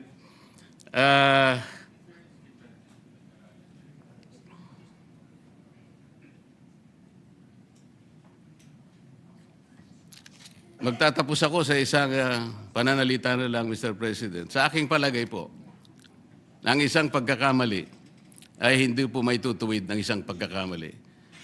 Hindi po natin magagawa yung gusto nating gawin para kausapin natin ang China sa maliing pamamaraan. At kung pamali po ang paraan, wala po tayong magagawang mabuti, Mr. President. Maraming salamat po. Majority Leader. Thank you very much, Mr. President. With that, I move to open the period of amendment on resolution number 256 and recognize the sponsor for his amendments. Period of amendments open. Senator Pangilinan recognized for the period of amendments. Move to include as attachments the following statements to the resolution, Mr. President. The following statements, public statements issued by the Chinese embassy officials, as well as the DFA statement, the D&D statement, and a number of other statements, Mr. President. We will begin with the statement of the D&D. I will, it was report, Mr. President, if I may be allowed, I will just quote a number of, but the actual statement will be attached as a, Yes, we as annexed. We do not practice to attach. What we need to do would be this will be a motion subject to style in part Subject to part style. of the resolution, incorporated into the resolution. Thank you, Mr. President. All right, go ahead. You may proceed. Statement of the DND, ASEC Arsenio R. Andolong. Oh, before that, maybe the statement of China, the Chinese embassy. Chinese Foreign Ministry spokesperson strongly condemns J. Tariela's smears and attacks against Chinese leader. January 19, a spokesperson of the Philippine Coast Guard has maliciously spread disinformation on China and wantonly smeared China's image. China strongly condemns this and has lodged strong protests with the Philippine side. Certain Philippine uniformed service members, driven by personal motives, personal political motives, have repeatedly made outrageous and absurd statements in a habit of inciting confrontation. Such behavior is despicable. A word of advice to relevant individuals in the Philippines: immediately stop making provocations and stop confusing right and wrong, or they would pay the price for what they did. For the record, Mr. President. We will now place on record the statement of the Coast Guard. That would be included in a whereas. Whereas Yes. the embassy is here quoted blank. Mhm. Yes. All right. Proceed. And then the statement of the DND. And I will just quote it, but I will submit the actual statement, Mr. President. The Department of National Defense and the Armed Forces of the Philippines strongly condemn such an affront to any of its members and reiterates that it shall not be cowed by any official of the PROC, whether in their homeland or as guests here. And we shall continue to speak against their lies and malign actions when such are committed. Pwedeng another whereas yan. Yes. The statement mentioned proves the unflinching and twisted attempt by the PROC to spread distorted narratives and to continue with its ineffective and distasteful campaign to bully smaller countries, Mr. President. So, again, another whereas, and we will... Subject to style, another whereas. Thank you, Mr. Proceed. President. In this case, the statement of the Chinese Embassy in the Philippines, to Senator Ontiveros, this is dated 21 January, in response to Senator Ontiveros' statement, binabastos na ng China ang ating karagatan, binabastos pa ang mga opisyal natin. We must not allow the Chinese embassy or any embassy for that matter to disrespect public servants who are simply defending what is rightfully ours. Chinese Embassy the following day to Senator Hontiveros, sino ang nambabastos? Mr. J. Tarialla went to a university, attacked and smeared Chinese leader in front of young students, and then publicly posted images. Your logic is simply very ridiculous. You seem to believe that you're free to attack and smear others while denying them. This is referring to Senator Hontiveros, the right to respond or defend their legitimate interests. Let me be clear, we do have that right. We may not be able to stop people like Tariella and you from spreading falsehoods, but as an embassy, we have every legitimate right to defend ourselves, tell the truth, present the basic facts, and ensure the public clearly understands China's position. For the record, Mr. President. Yes, perhaps we can we can edit that to incorporate the message in another whereas, subject to style. In another whereas, or perhaps, Mr. President, subject to style, a footnote may likewise be accommodated. Yes. Another statement, Mr. President, by the Chinese Embassy, Representative Jokno, your logic is fundamentally erroneous, and so forth and so on. And then on January, Congresswoman, this is also the statement of the Chinese Embassy.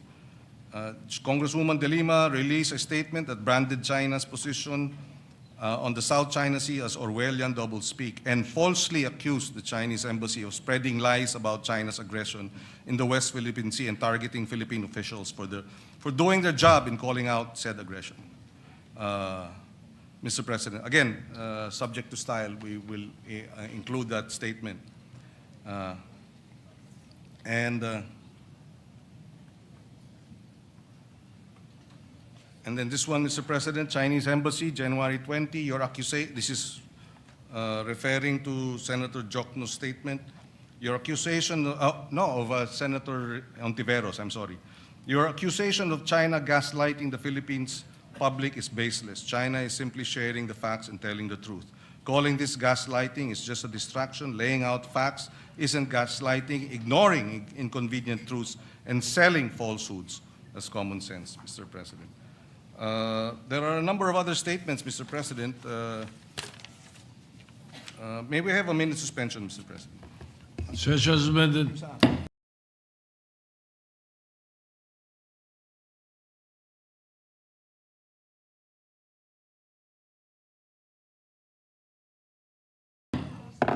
Perhaps you can concise the rest. Yes, Mr. President.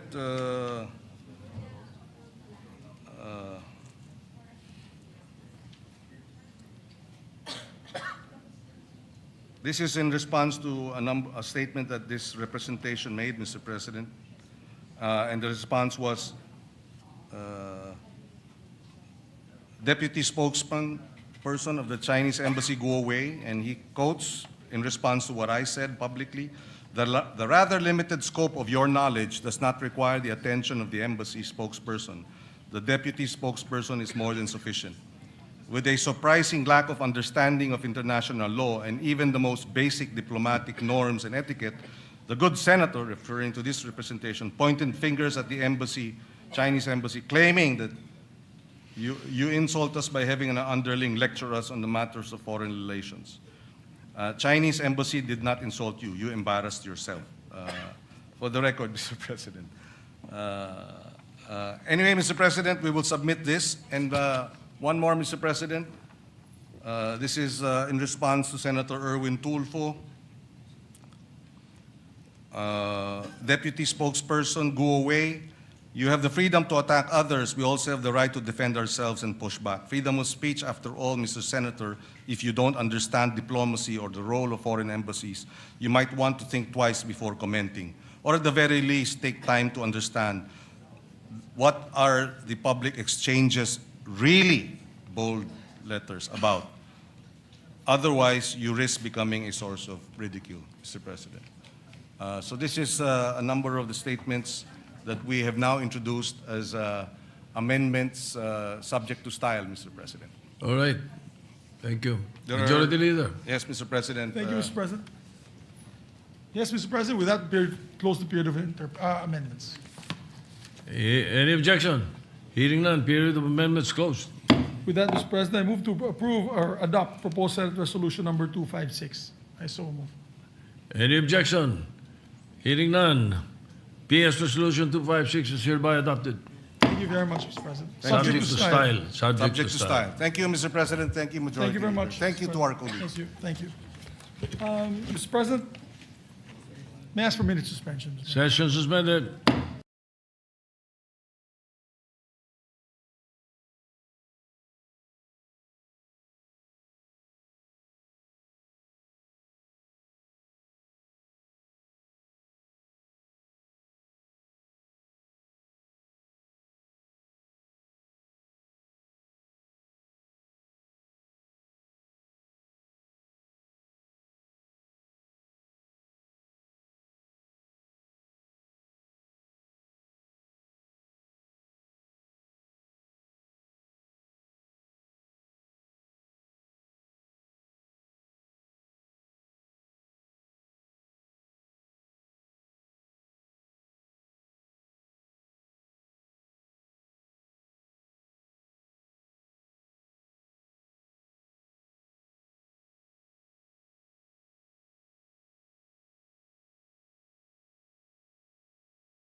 President, I move that we consider Senate Bill number 155 under Committee Report number 8. I so move, Mr. President. Senate Bill Number 155. 155. Yes, sir. Any objection? Hearing none. Consideration of Senate Bill 155 under Committee Report number 8 in order. This is an act simplifying the documentary requirements for accessing government financial assistance and other purposes. May we recognize the sponsor, Mr. President, Senator Erwin Tulfo, and for his proposed amendments, Mr. President. What is the parliamentary status of the measure, Mr. President? We are Mr. in Majority Leader? the period of amendments, Mr. President. Period of amendments. The Senator Erwin Tulfo is recognized. This is the period of amendments as of January 28, 2026. Clean copy of January 28 for the record.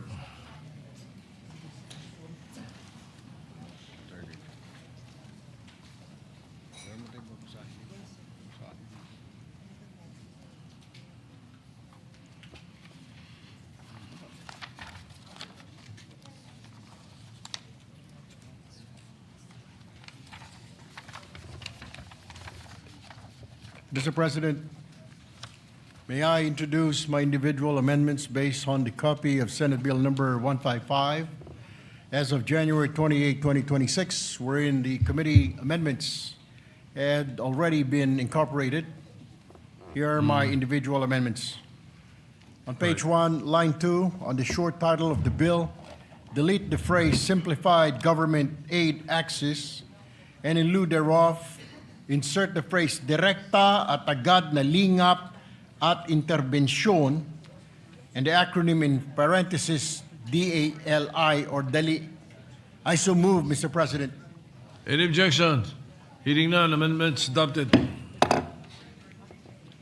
Mr. President, on page 2, line 11 to 14, subparagraph 3, delete the phrase referral or endorsement letter issued by the city or municipal social welfare and development office or duly authorized local social worker, or I so move, Mr. President. You want to delete. Any objection? Hearing none. Adopted. Deleted. And on page 2, line 30 to 35, Mr. President, delete the entire provision of Section 5, and in lieu thereof, insert a new provision. Thus, Section 5 shall now read as follows. Section 5, streamline processing.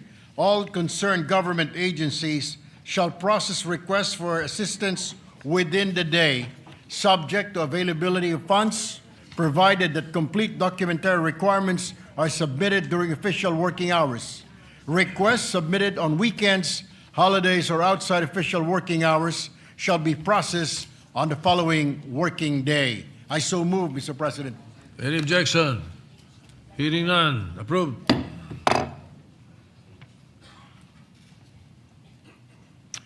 On page 3, line 4, Mr. President, delete the phrase also known as the Anti-Red Tape Act. I so move, Mr. President.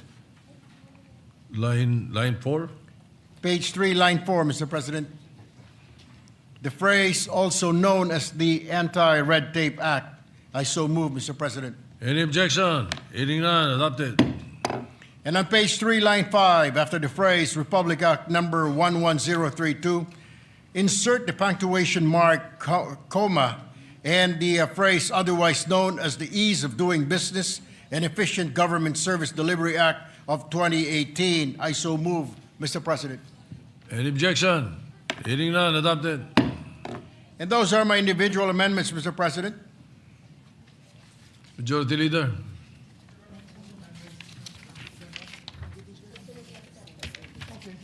Yeah, I just want to be clarified, Mr. President, if the amendments of Senator Legarda has already been inputted.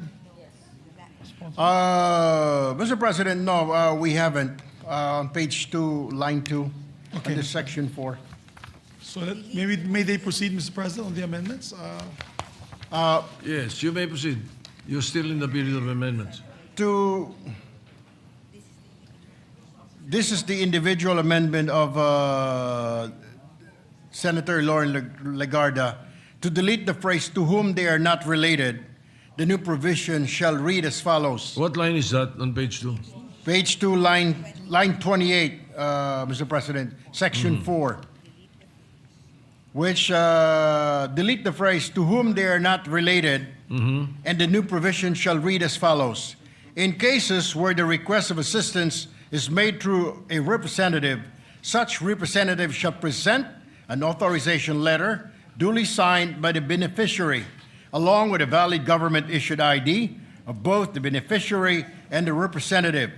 The authorized representative must be a relative of the beneficiary within the fourth degree of consanguinity or affinity, or a legal guardian, provided that no individual shall act as representative for more than 2 beneficiaries. Mr. President. Can you please repeat from line 26? Because read how it will appear now, because you used provided on line 26, so the next provided should be provided further. But nevertheless, please read how it will come out now from line 26, starting with provided.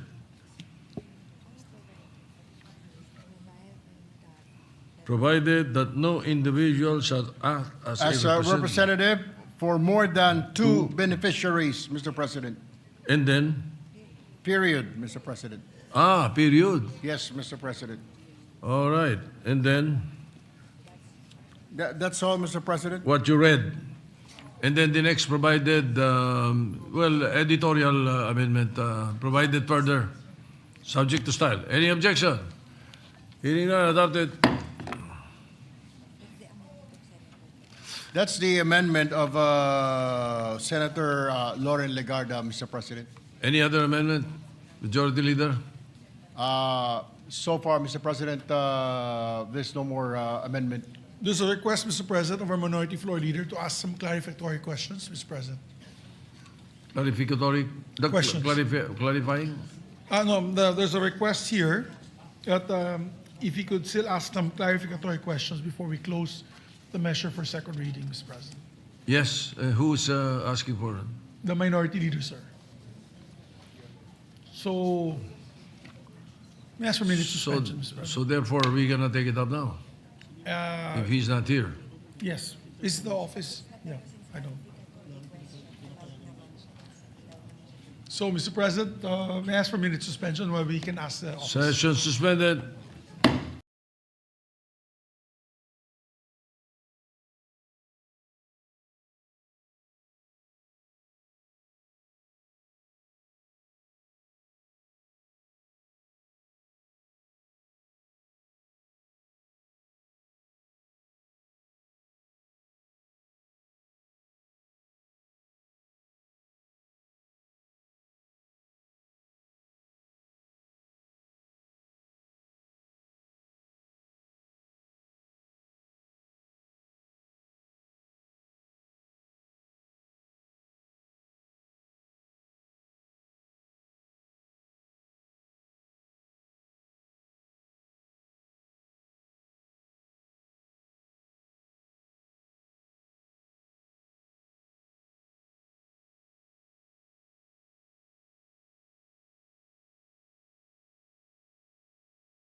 Thank you, Mr. President. I was told by the office of Senator, our distinguished Minority Floor Leader, that they're drafting also certain amendments to the bill. So let's give the office of the Minority Floor Leader, Mr. President, at least a day so we can suspend consideration of the measure for the meantime, Mr. President. All right. Any objection? Consideration of the measure suspended. Thank you, Mr. President. Mr. President, I move to resume consideration of Senate Bill. Oh, before I do that, may I just put on record, I believe Senator Risa Ontiveros also wants to insert to the records her explanation of vote or an explanation of the adoption of the resolution that we passed earlier this afternoon, Mr. President. Earlier, she would like to manifest or insert into the records? Insert, Insert into the records. Thank you, Mr. President. So inserted. Thank you, Mr. President. Senator Lacson, Mr. President, I move that we resume consideration of Senate Bill number 1629 under Committee Report number 23, Mr. President. Any objection? Hearing na, consideration of Senate Bill 1629. Mr. President, yes, this is the act amending or rather, the act mandating the establishment of multi-faith Senate prayer and quiet rooms. May recognize the sponsor, Senator Robin Hood Padilla, to propose the amendments, Mr. President. Say again, Majority Leader. May we recognize the distinguished sponsor, Senator Robin Padilla, to propose the amendments, Mr. President. Senator Rowan Padilla is recognized. Maraming salamat po, Ginoong Pangulo, at sa atin pong pinunong mayorya.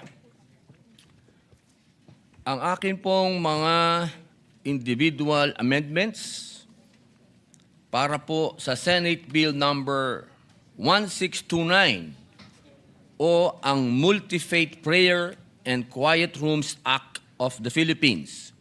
On Section 1, short title, on page 1, line 2, after the word rooms, insert the acronym in open and close parentheses MFPQR. Then, after the word AC, delete the phrase of the Philippines. The amended section 1 shall now read as follows. Section 1, short title, this act shall be known as the Multifaith Prayer and Quiet Room Act. And as omnibus amendment, delete and replace all succeeding acronym MFQR with MFPQR. I so move, Mr. President. An objection? Hearing that. Yes, Senator Pia Cayetano. Yes, thank you. No, I have no objection, Mr. President, but I think it is our practice that the title is amended last. So my question is, if you amend the short title, which is Section 1, can you do that ahead? And it's actually, I had the pleasure of discussing it with the two former majority and current majority, so that for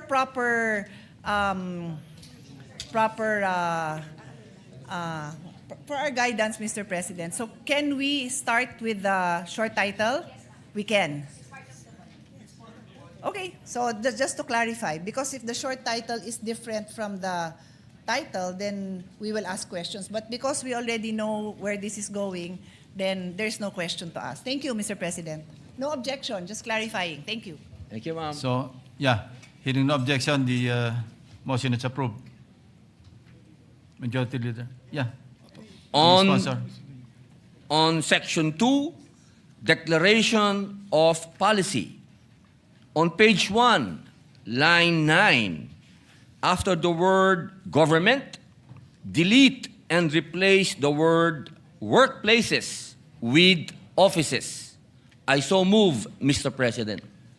An objection? Hearing none, motion is approved.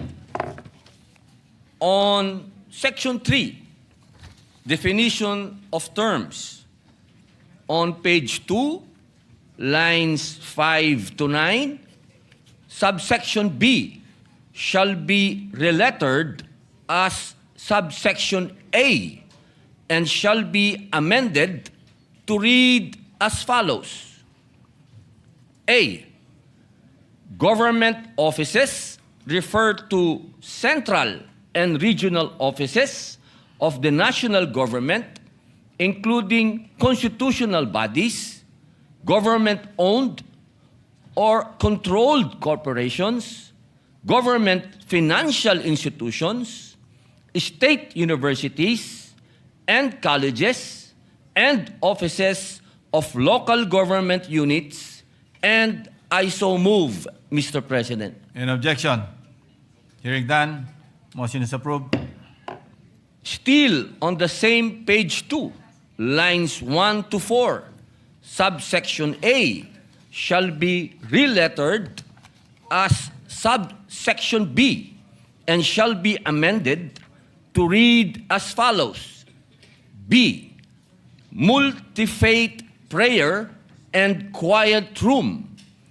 MFPQR refers to a designated, enclosed, and accessible space intended for quiet prayer, reflection, or meditation by persons of all faiths and beliefs. And I so move, Mr. President. Any objection? Hearing none, approved. On the same page 2, lines 10 to 17, amend subsection C to read as follows. C. Public-facing establishments refer to government-owned or privately owned facilities that regularly admit the public, such as but not limited to transportation hubs and terminals, airports, seaports, malls, markets, hospitals, and health facilities, educational institutions, courts, museums, parks, sports facilities, convention venues, and buildings providing essential frontline services. High security or restricted areas such as, but not limited to, detention centers and controlled access facilities shall be excluded. I so move, Mr. President. Any objection? Mr. What is the President. pleasure of Senator Pia Cayetano? It's not an objection, but with the consent, Mr. President, of the sponsor, we would like to propose that instead of the word facilities, which is the word being inserted in this paragraph, it is the word complex. And we explained this during the period of interpellation, and His Honor had said that he is open to all our suggestions, that there are sports facilities that may be just one room. And medyo mahirap naman to establish a prayer room there. But when you refer to a complex, then this already gives you, similar to pag sinabing tindahan, iba yung mall. Eh di dun sa mall, maglalagay ka talaga. Hindi naman pwedeng lagyan ng bawat tindahan. So if His Honor will accept the proposal to change the word facilities to complex, Mr. President. What does the sponsor say? Opo, accepted po. Thank you Palitan po. po natin ito ng sports complex. Thank you. Thank you. Yeah, any objection? Hearing none, motion is approved. On Section 4, establishment of MFPQR, bunga po ng interpelasyon ni Senadora Pia Cayetano noong Lunes, at upang gawing simple ang pagkakasulat ng Section 4, on page 2, lines 18 to 29, reword the entire Section 4 to read as follows. Section 4, establishment of MFPQR. Government offices and public-facing establishments shall, as far as practicable, establish at least one MFPQR or designate an existing area or areas within their premises for this purpose. The concerned government offices and public-facing establishments shall maintain the MFPQR as a religiously neutral space without any furniture, fixture, or symbol representing any specific religion or denomination. Religious items may be brought in for prayer or meditation and shall be cleared from the premises after use. Period. Period. Public-facing establishments shall bear the cost in compliance with this act. I so move, Mr. President. Any objection? Hearing none, motion is approved. On Section 5, minimum design and facility requirements. Bunga muli ng interpelasyon ni Senadora Pia Cayetano noong Lunes po. Lalo na ang kanyang bilin na huwag itatalaga ang mga smoking rooms bilang prayer and quiet room at para gawing simpleng muli ang Section 5, on page 3, lines 1 to 19, reword the entire Section 5 to read as follows. Section 5, recommended design and facility requirements, the MFPQR design shall, as far as practicable, take into consideration the following. A minimum floor area commensurate with the expected number of users as determined by the government office or public-facing establishment. B, Semicolon. B, adequate ventilation and lighting, colon. C, clean flooring suitable for praying, reflection, or meditation, colon. D, configurable areas with movable partitions for standing, kneeling, or sitting.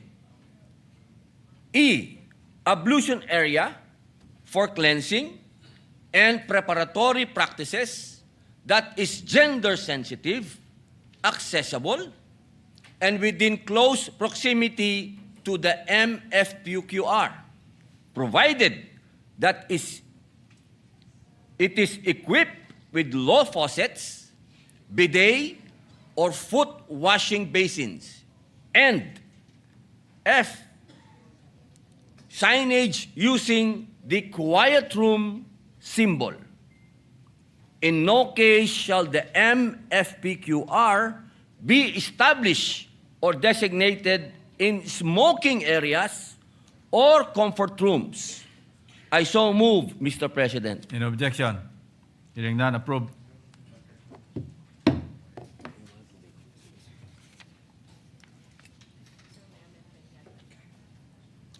Senator Sorry, Lauren. Sorry, Mr. Yes, ma'am. President.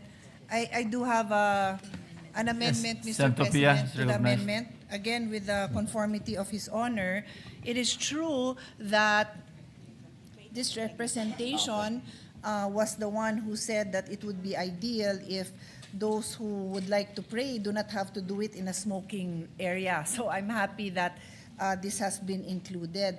But I take note that the wording here, the last sentence is, in no case shall the MFPQR be established or designated in smoking areas or comfort rooms. Siyempre, ayaw din naman natin na kailangan magdasal sila.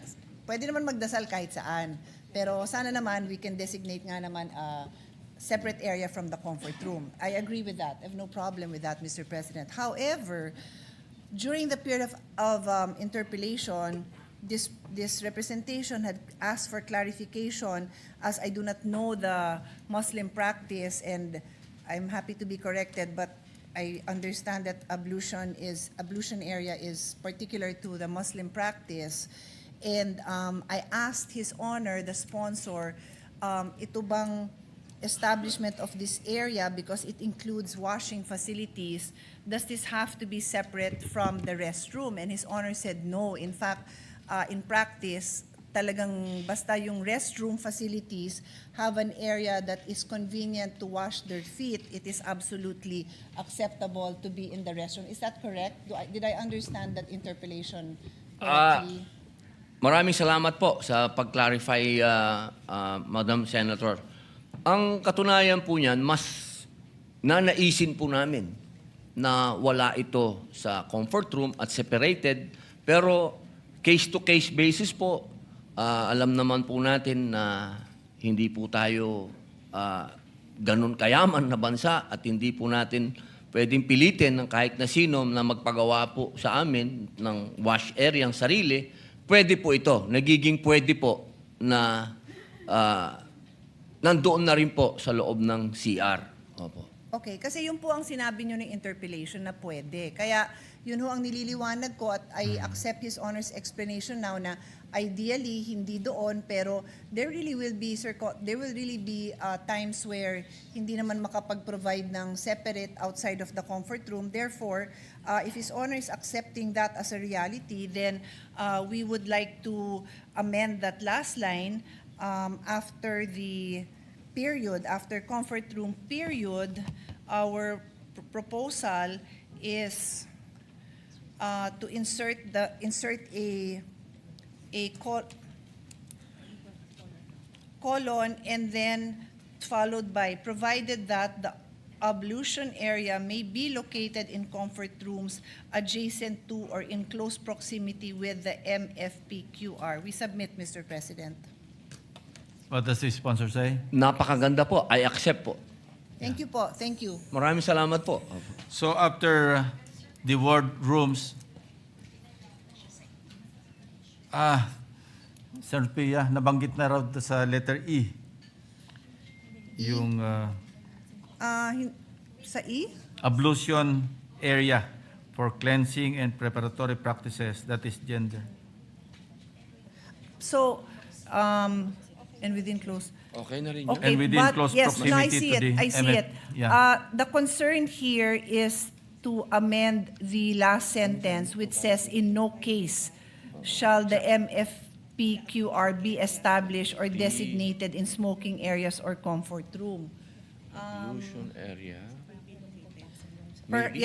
Baka mas okay. I think for style, it might be better to delete what is in the earlier in section E and then put that clause below. Okay. So subject to style, Mr. President, Yes. same impact, Mr. President. What does the sponsor say? Opo, accepted po. Subject to style. Thank Opo. you. Yeah. Any objection? Hearing none, approve. Please continue. Meron po tayong amendment galing po kay Senator Lauren Ligarda on incentive-based integration in the seal Where's that? What page? on incentive-based integration in the seal of good local governance, Saan yun? SGLG. Bunga po ito ng kanyang isang bagong section po ito. Bagong section po upang umayon ang ating panukala Inserted before sa section six. incentive-based Okay.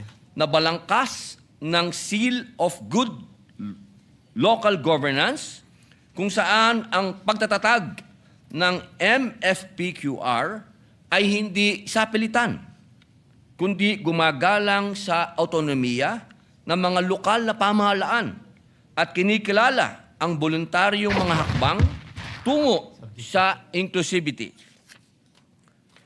On page 3, line 20, a new section 6 Section 3. on incentive-based integration of establishment of multifaith prayer and quiet rooms, MFPQR, in the seal of good local governance shall be added.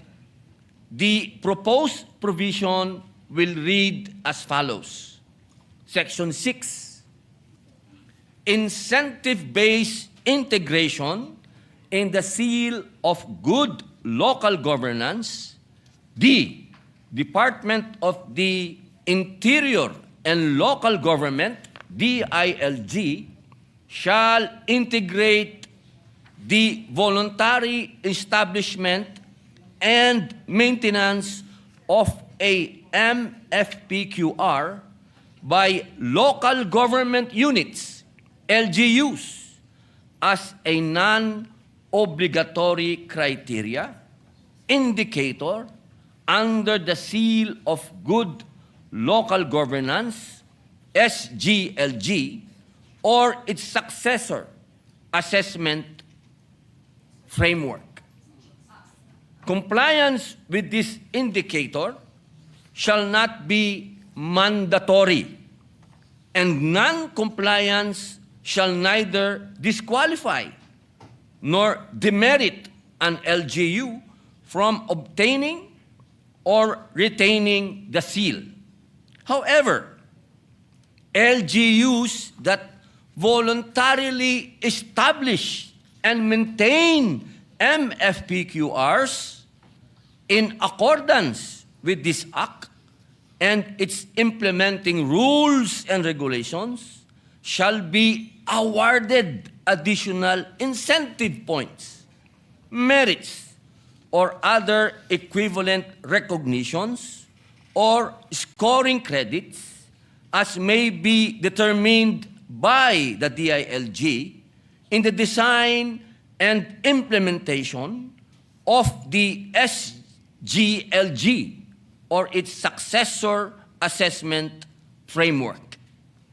D, DILG shall promulgate the necessary guidelines to operationalize this incentive-based indicator, including criteria for assessment, documentation requirements, point allocation, and verification mechanisms, ensuring that implementation remains voluntary, non-discriminatory, and consistent with the principles of local autonomy and inclusivity.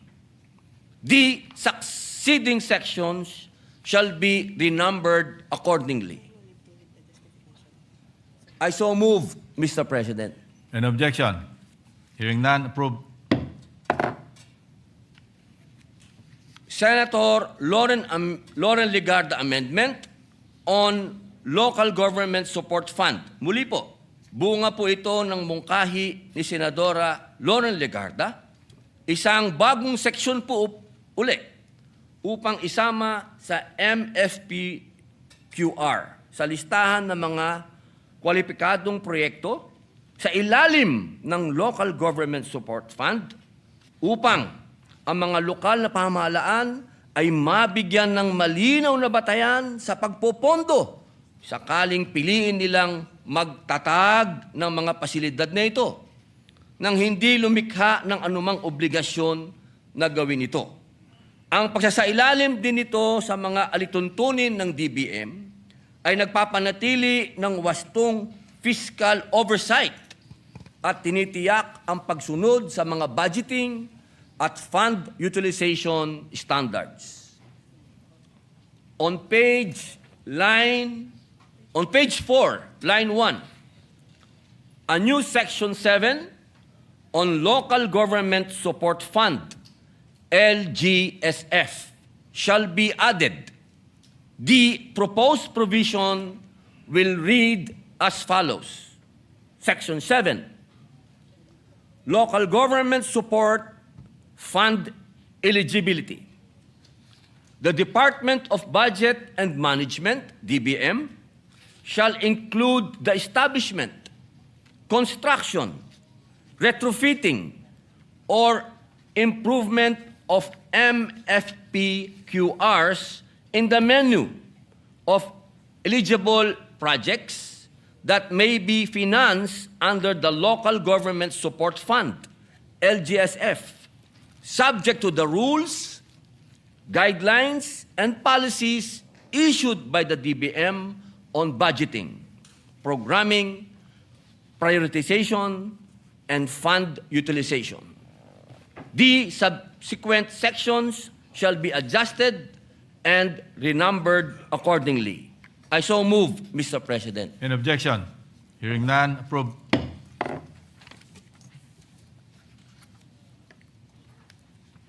Wala akong tubig. Ang haba.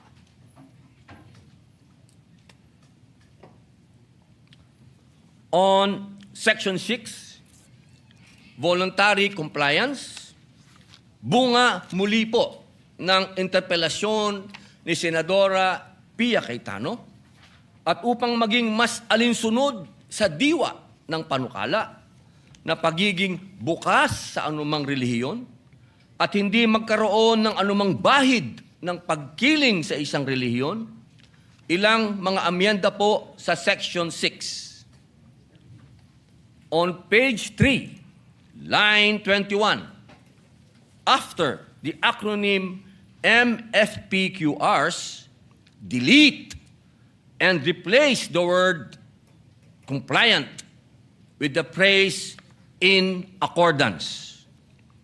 On the same page 3, line 22, after the word act, delete the phrase and its implementing rules and regulations.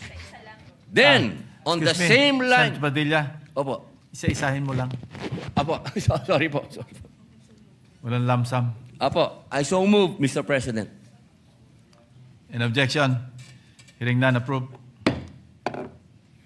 On the same page 3, line 22, after the word act, delete the phrase and its implementing rules and regulations.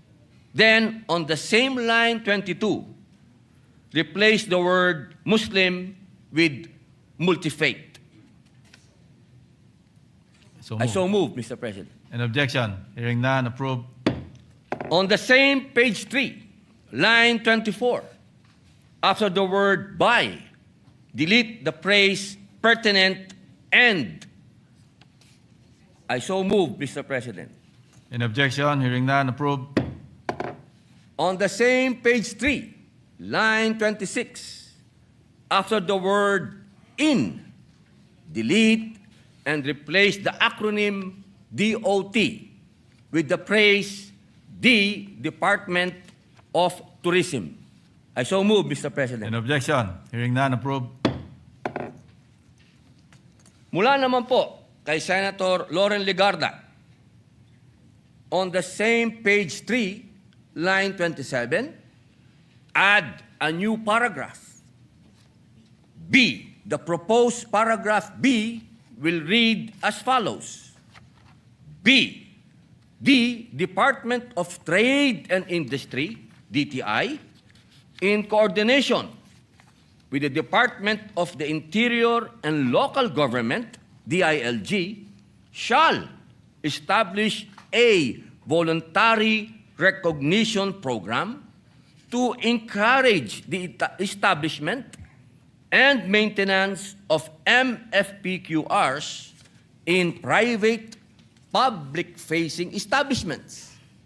The program shall provide for the development of standards and criteria for recognition, periodic assessment, and the conduct of an annual or periodic certification process pursuant to which compliant establishments may be granted commendations, seals, or other forms of public recognition for promoting inclusivity and accessibility. The specific criteria, procedures, standards, and modalities for participation, assessment, and recognition under this section shall be provided in the implementing rules and regulations of this Act. I so move, Mr. President. In objection, hearing none, approved. On the same page 3, line 27, the lettered subsection B, after the word assistance, delete the praise or recognition awards and insert the praise from relevant government agencies. I so move, Mr. President. In objection, hearing none, approved. Okay na, sir? Ano tayo? On the renumbered Section 7, appropriations. On page 4, lines 1 to 6, reward the entire renumbered Section 7 to read as follows. Section 7, appropriations. The amount needed for the initial implementation of this act shall be charged against the current year's appropriations and the corporate operating budget, COB, of the government agencies concerned. Thereafter, such sums as may be necessary for its continued implementation shall be included in the General Appropriations Act or the COB as the case may be. I so move, Mr. President. An objection?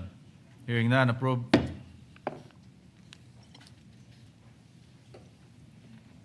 On the renumbered Section 8, implementing rules and regulations. 10.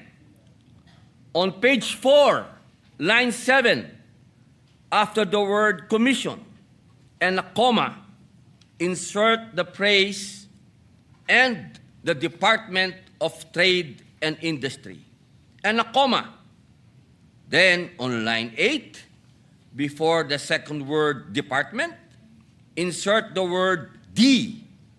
Then on line 9, before the word interior, insert the word D and capitalize the letters N and C on the words national and commission. I so move, Mr. President. An objection? Hearing none, approved. On the renumbered Section 9, separability clause, lines 12 to 14, reword the entire Section 9 to read as follows. Section 9, separability clause. In any provision of this act is declared unconstitutional, the hereof not otherwise affected shall remain in full force, and on page 4, lines 15 to 18, reword the entire Section 10 to read as follows. Section 10, repealing clause. All other laws, executive orders, letters of instruction, proclamations, administrative orders, rules or regulations that are inconsistent with this act are amended or modified accordingly. I so move, Mr. President. An objection? Hearing none, approved. On the renumbered Section 11, effectivity clause, on page 4, line 19, after the word days, delete and replace the word after with the word following.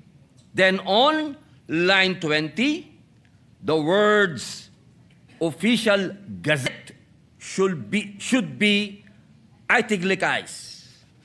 I so move, Mr. President. An objection? Hearing none, approved. On the long title, bilang huling amyenda, bunga ng suhestyon ng ating Ginoong Pangulo, Senate President Vicente Soto III, amend the long title to read as follows. An act providing for multifaith prayer and quiet rooms in public offices and public-facing establishments. I so move, Mr. President. An objection? Hearing none, approved. Ginoong Pangulo,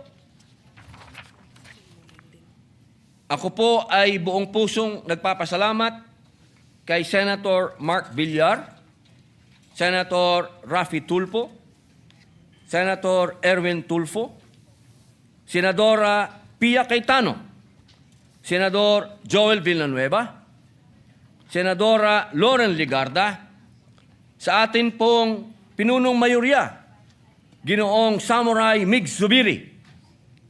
At siyempre po, sa inyo pong lingkod, Samurai. sa aming pong Senator Pro Tempore, Senator Panfilo Lacson, sa inyo pong lahat, kay Senator, sa ating pong ginoong Pangulo, na nagsulong din po nito, Senator Vicente Soto III, sa atin pong Secretariat staff, sa kanilang tulong upang ayusin po ang ating panukala.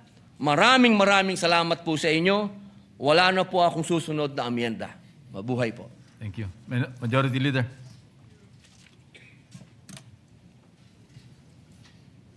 Maraming salamat sa ating sponsor and author of the measure.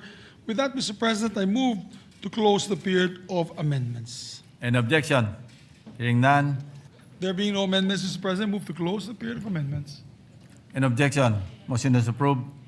Mr. President, I move that we approve on second reading Senate Bill number 1624 under Committee Report number 22. I so move. Any objection?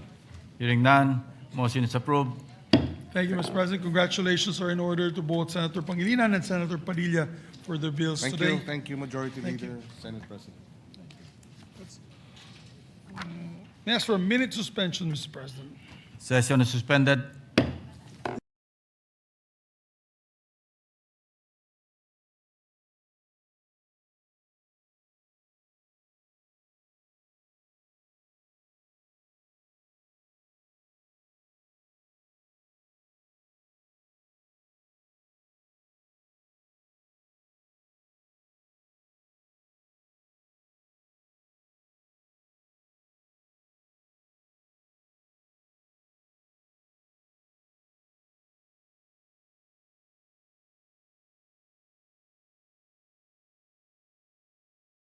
Mr. President, I move to suspend consideration of Senate Bill number 1624 under Committee Report number 22. So moved. Any objection? Hearing none. Motion is approved. Thank you, Mr. President. With that, I move that we adjourn session until, oh, sorry. Anong bill? Okay, Mr. President. I move that we suspend the adjournment for a few more minutes since the good sponsor has been waiting patiently for his sponsorship. Mr. President, I move to, may we ask for additional, I move for the additional reference of business, Mr. President. Does it need an additional reference? No need. Okay, Mr. President. With that, I move to transfer from the calendar of ordinary business, Mr. President, Senate Bill number 1743 under Committee Report number 25. I so move, Mr. President. Any objection? Hearing none. Approved. May I ask the Secretary to read the title of the measure, Mr. President? Secretary is hereby directed to read the title of the measure. An act amending Republic Act number 10699 or National Athletes and Coaches Benefits and Incentives Act by Senator Go. Senator Christopher Bongo is recognized to sponsor the measure. Mr. President and esteemed colleagues, as chairperson of the Committee on Sports, I rise to sponsor Senate Bill number 1743 under Committee Report number 25, amending Republic Act number 10699, otherwise known as the National Athletes and Coaches Benefits Incentives Act. Mr. President, Republic Act number 10699 was enacted to expand the coverage of incentives granted to national athletes and coaches. This is to recognize their contribution in Philippine sports and for bringing pride and honor to the country. The law, however, seemingly provided disproportionate incentives for those competing in para-sport competitions compared to other international competitions. This proposed measure aims to provide our athletes with this ability to be recognized on equal footing as other national athletes by ensuring that they receive fair and just incentives for their achievements. This amendment will further promote inclusivity and equality in the Philippine sports sector. Mr. President, ang atin pong mga para-athletes ay katulad din po ng ating mga normal na atleta. Sila po'y nag-aalay ng pagod at hirap sa mga training para lang mabigyan ng dangal at honor ang ating bansa sa mga kompetisyon na lalahukan nila. Hindi dahil mayroong kakulangan sa kanila, ibig sabihin na dapat kalahati na lang din po ang kanilang matatanggap kung ikukumpara po sa ating mga ordinaryong atleta. Di naman nila kasalanan na may kapansanan po ang iilan sa kanila nung pinanganak po sila. Pinaghirapan din po nila ang ginto, pinaghirapan din po nila ang medalya, pinaghirapan din po nila ang bawat laban, pinagpawisan din po nila ito. Pareho naman po ang ginto, silver, and bronze na napanalunan nila. Karangalan po yun para sa ating bayan, kaya nararapat lang po na ma-increase ang kanilang incentives na matatanggap mula sa gobyerno. Ano ba naman po ito kumpara sa kanilang hirap at karangalan na dala-dala para sa ating bayan? Huwag po natin silang ituring na parang iba. We would like also to take this opportunity to extend our sincere condolences to the family and friends of Master Sander Severino who passed away last Saturday. Si Sander po ay isang magiting na manlalaro ng chess who won 5 gold medals in the recent ASEAN Para Games. We honor his contribution to Philippine sports. Kaya, Mr. President, bigyan natin sila ng tamang pagpapahalaga na nararapat sa kanilang mga talento at tagumpay. Ito po ay para rin magsilbing kanilang inspirasyon at motivation na magpatuloy sa kanilang pagbibigay karangalan sa bansa. In the recently concluded ASEAN Para Games, nandito po sila last week, no, binigyan natin ng parangal. Team Philippines garnered 45 gold medals, 37 silver medals, and 52 bronze medals, finishing 4th overall. It is our best ranking ever in this multi-sporting event. The provision of incentives will also inspire future generations to embrace para sports and pursue their athletic dreams. Ayan po, nasa litrato na pumunta po sila rito sa atin sa Senado. Encouraging young individuals with disabilities to participate in sports, fostering a culture of inclusivity and empowerment. This will ultimately lead to a more diverse and enriched sports community that celebrates the achievements of all athletes regardless of their abilities. The funding requirement for the increase in incentives for para-athletes is covered by the National Sports Development Fund, NSDF, of the Philippine Sports Commission. At timing na rin po ito dahil just recently with the finality na po mula sa Supreme Court, affirmed its decision directing the Philippine Amusement and Gaming Corporation and the PCSO to remit a portion of their income for the funding of PSC. As such, the funding of this for this measure will be adequately and sustainably covered by the NSDF. Dati kasi portion lang po ang nire-remit ng PAGCOR and PCSO sa PSC. Ngayon po, with finality, pwede ibibigay na nila yung buo na naayon po sa batas. So, sana po mapagbigyan na rin po itong batas na ito na pantay po ang matatanggap ng mga para-athletes. Kasama na rin po, sabay na sila, pantay-pantay with the regular or elite athletes. And for all our national athletes, we have included an amendment to provide tax exemption on incentives, bonuses, and rewards granted to national athletes who win in international sports competitions, as well as to their coaches, whether these come from public or private entities or from private individuals. Sa ngayon po, taxable po ang mga incentives at donasyon na nagmumula sa private sector, kaya nababawasan ang tunay na benepisyo na natatanggap ng ating mga atleta. Mr. President, it is incumbent upon the government to show our gratitude by providing our national athletes the recognition they truly deserve. Hindi naman po mababayaran o kayang bayaran ng kahit anuman ang dangal, karangalan at honor na naibibigay ng ating mga Pilipino athletes. This bill is just a way to pay it forward and give it back to our Filipino athletes. Yung karangalang dala-dala nila tuwing nananalo po ay nagse-celebrate po ang buong bayan. Pero napakaliit na halaga lamang po ito na pwede po nating ibigay po sa kanila. Isa po sa mga nagpapakita ng isa po ito sa pagpapakita ng pasasalamat ng gobyerno at ng buong bansa sa ating mga minamahal na atleta.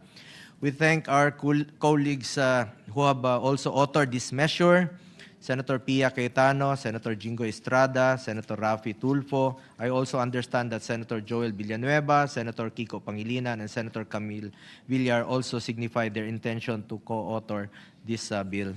We hope all of our colleagues could lend their support for the approval of this measure. Thank you po, Mr. President. Thank you, Senator Bongo. Senator Lauren Legarda is recognized. Salamat po, Senator Lauren. Thank you, Mr. President. I just wanted to associate myself with a good sponsor, and I actually have a speech. Let it just be inserted in the record. So that's a co-sponsorship speech, but with his permission, may I also request to be co-author of the measure. Thank you. Salamat, Senator Lauren. So inserted into the records. Mr. President, Also, Senator Robin Padilla. Salamat rin po, Senator Robin. Yeah, Senator Robin Padilla is recognized. Maraming salamat po, Ginoong Pangulo. Nais ko pong maging kabahagi ng panukala na ito at ito po kasi ay gusto ko pong malaman ng lahat noong ako po ay noong 2006-2007 ako po ay masugid na sumuporta po sa pagyabong ng Muay Thai sa Pilipinas at ako po ay kasama sa ginawang mga training ng ating mga mandirigma na lumaban po sa iba't ibang bansa. Kasama po dyan ang Philippine Olympic Committee. Katunayan po, totoo po yun. Ako po'y napasama dyan. Hindi ako dahil sa magaling ako o mas magaling ako sa kanila. Hindi po, napasama po ako dahil sa financial support sa kanila. Ako po ang nagbibigay ng pamasahe dyan, papunta sa abroad, nagbibigay na pang hotel, kapag ka nanalo, binibigyan mo ng premyo dahil kulang na kulang po talaga ang suporta sa ating mga atleta. Kaya ako po ay sumusuporta sapagkat ito po ay napakahalaga. Maging ito man po ay para sa mga Olympian man o para sa Paralympian man, ito po ay makatarungan na ibibigay sa kanila. Mahalaga po rin ang probisyon na tax exemption at tax deduction sapagkat ang mga insentibo at donasyon para sa ating mga atleta at coach ay hindi po negosyo, kundi pasasalamat ng bayan at dapat hikayatin, hindi parusahan ng buwis.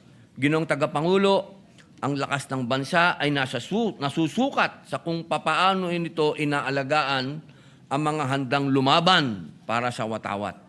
Ang batas na ito ay tungkol sa dangal, pagkakapantay-pantay at paninindigang walang atletang Pilipino ang maiiwan.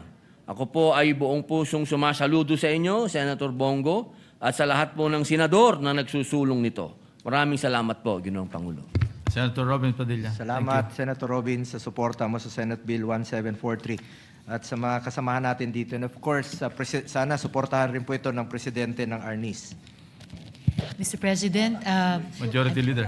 I move to recognize Senator Pia Cayetano to deliver her co-sponsorship speech. Senator Pia Cayetano is recognized. Thank you, Mr. President. Mr. President, this will be brief. I rise to co-sponsor Senate Bill number 1743 under Committee Report number 25, amending Republic Act number 10699 or the National Athletes and Coaches Benefit and Incentives Act. The bill of this representation, Senate Bill number 27, was taken into consideration under this measure.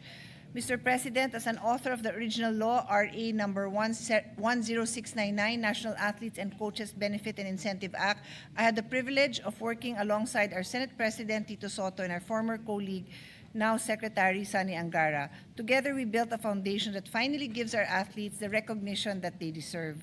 Mr. President, I'd just like to emphasize that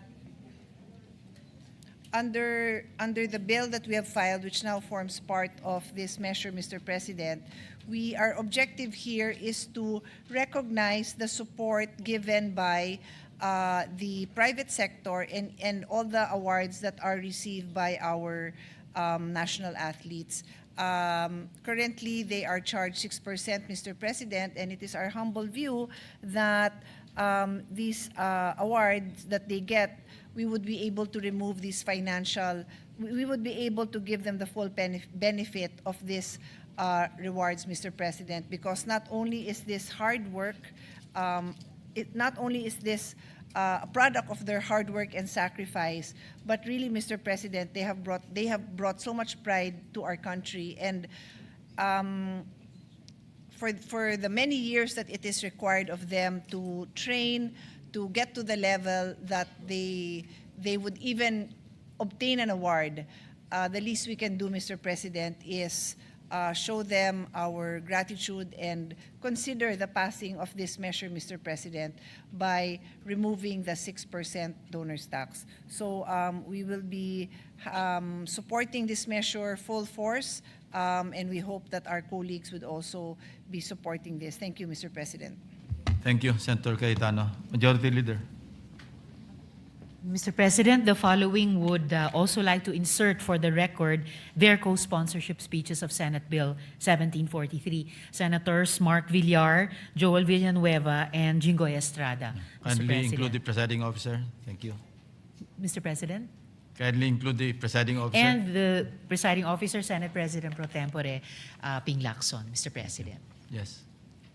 Thank you, Mr. President. And to allow our colleagues to further study this measure, I move, Mr. President, to suspend consideration of Senate Bill 1743. An objection. Consideration of Senate Bill 1743 under Committee Report number 25 is hereby suspended. Mr. President, Senator Lauren Legarda would like to insert for the record her manifestation on Senate Resolution 256. An objection. Hearing none. Approved. Mr. President, I move to adjourn the session until 3 o'clock in the afternoon of Tuesday, February 10, 2026. Is there any objection? There being none, the session is adjourned until 3 o'clock in the afternoon of Tuesday, February 10, 2026.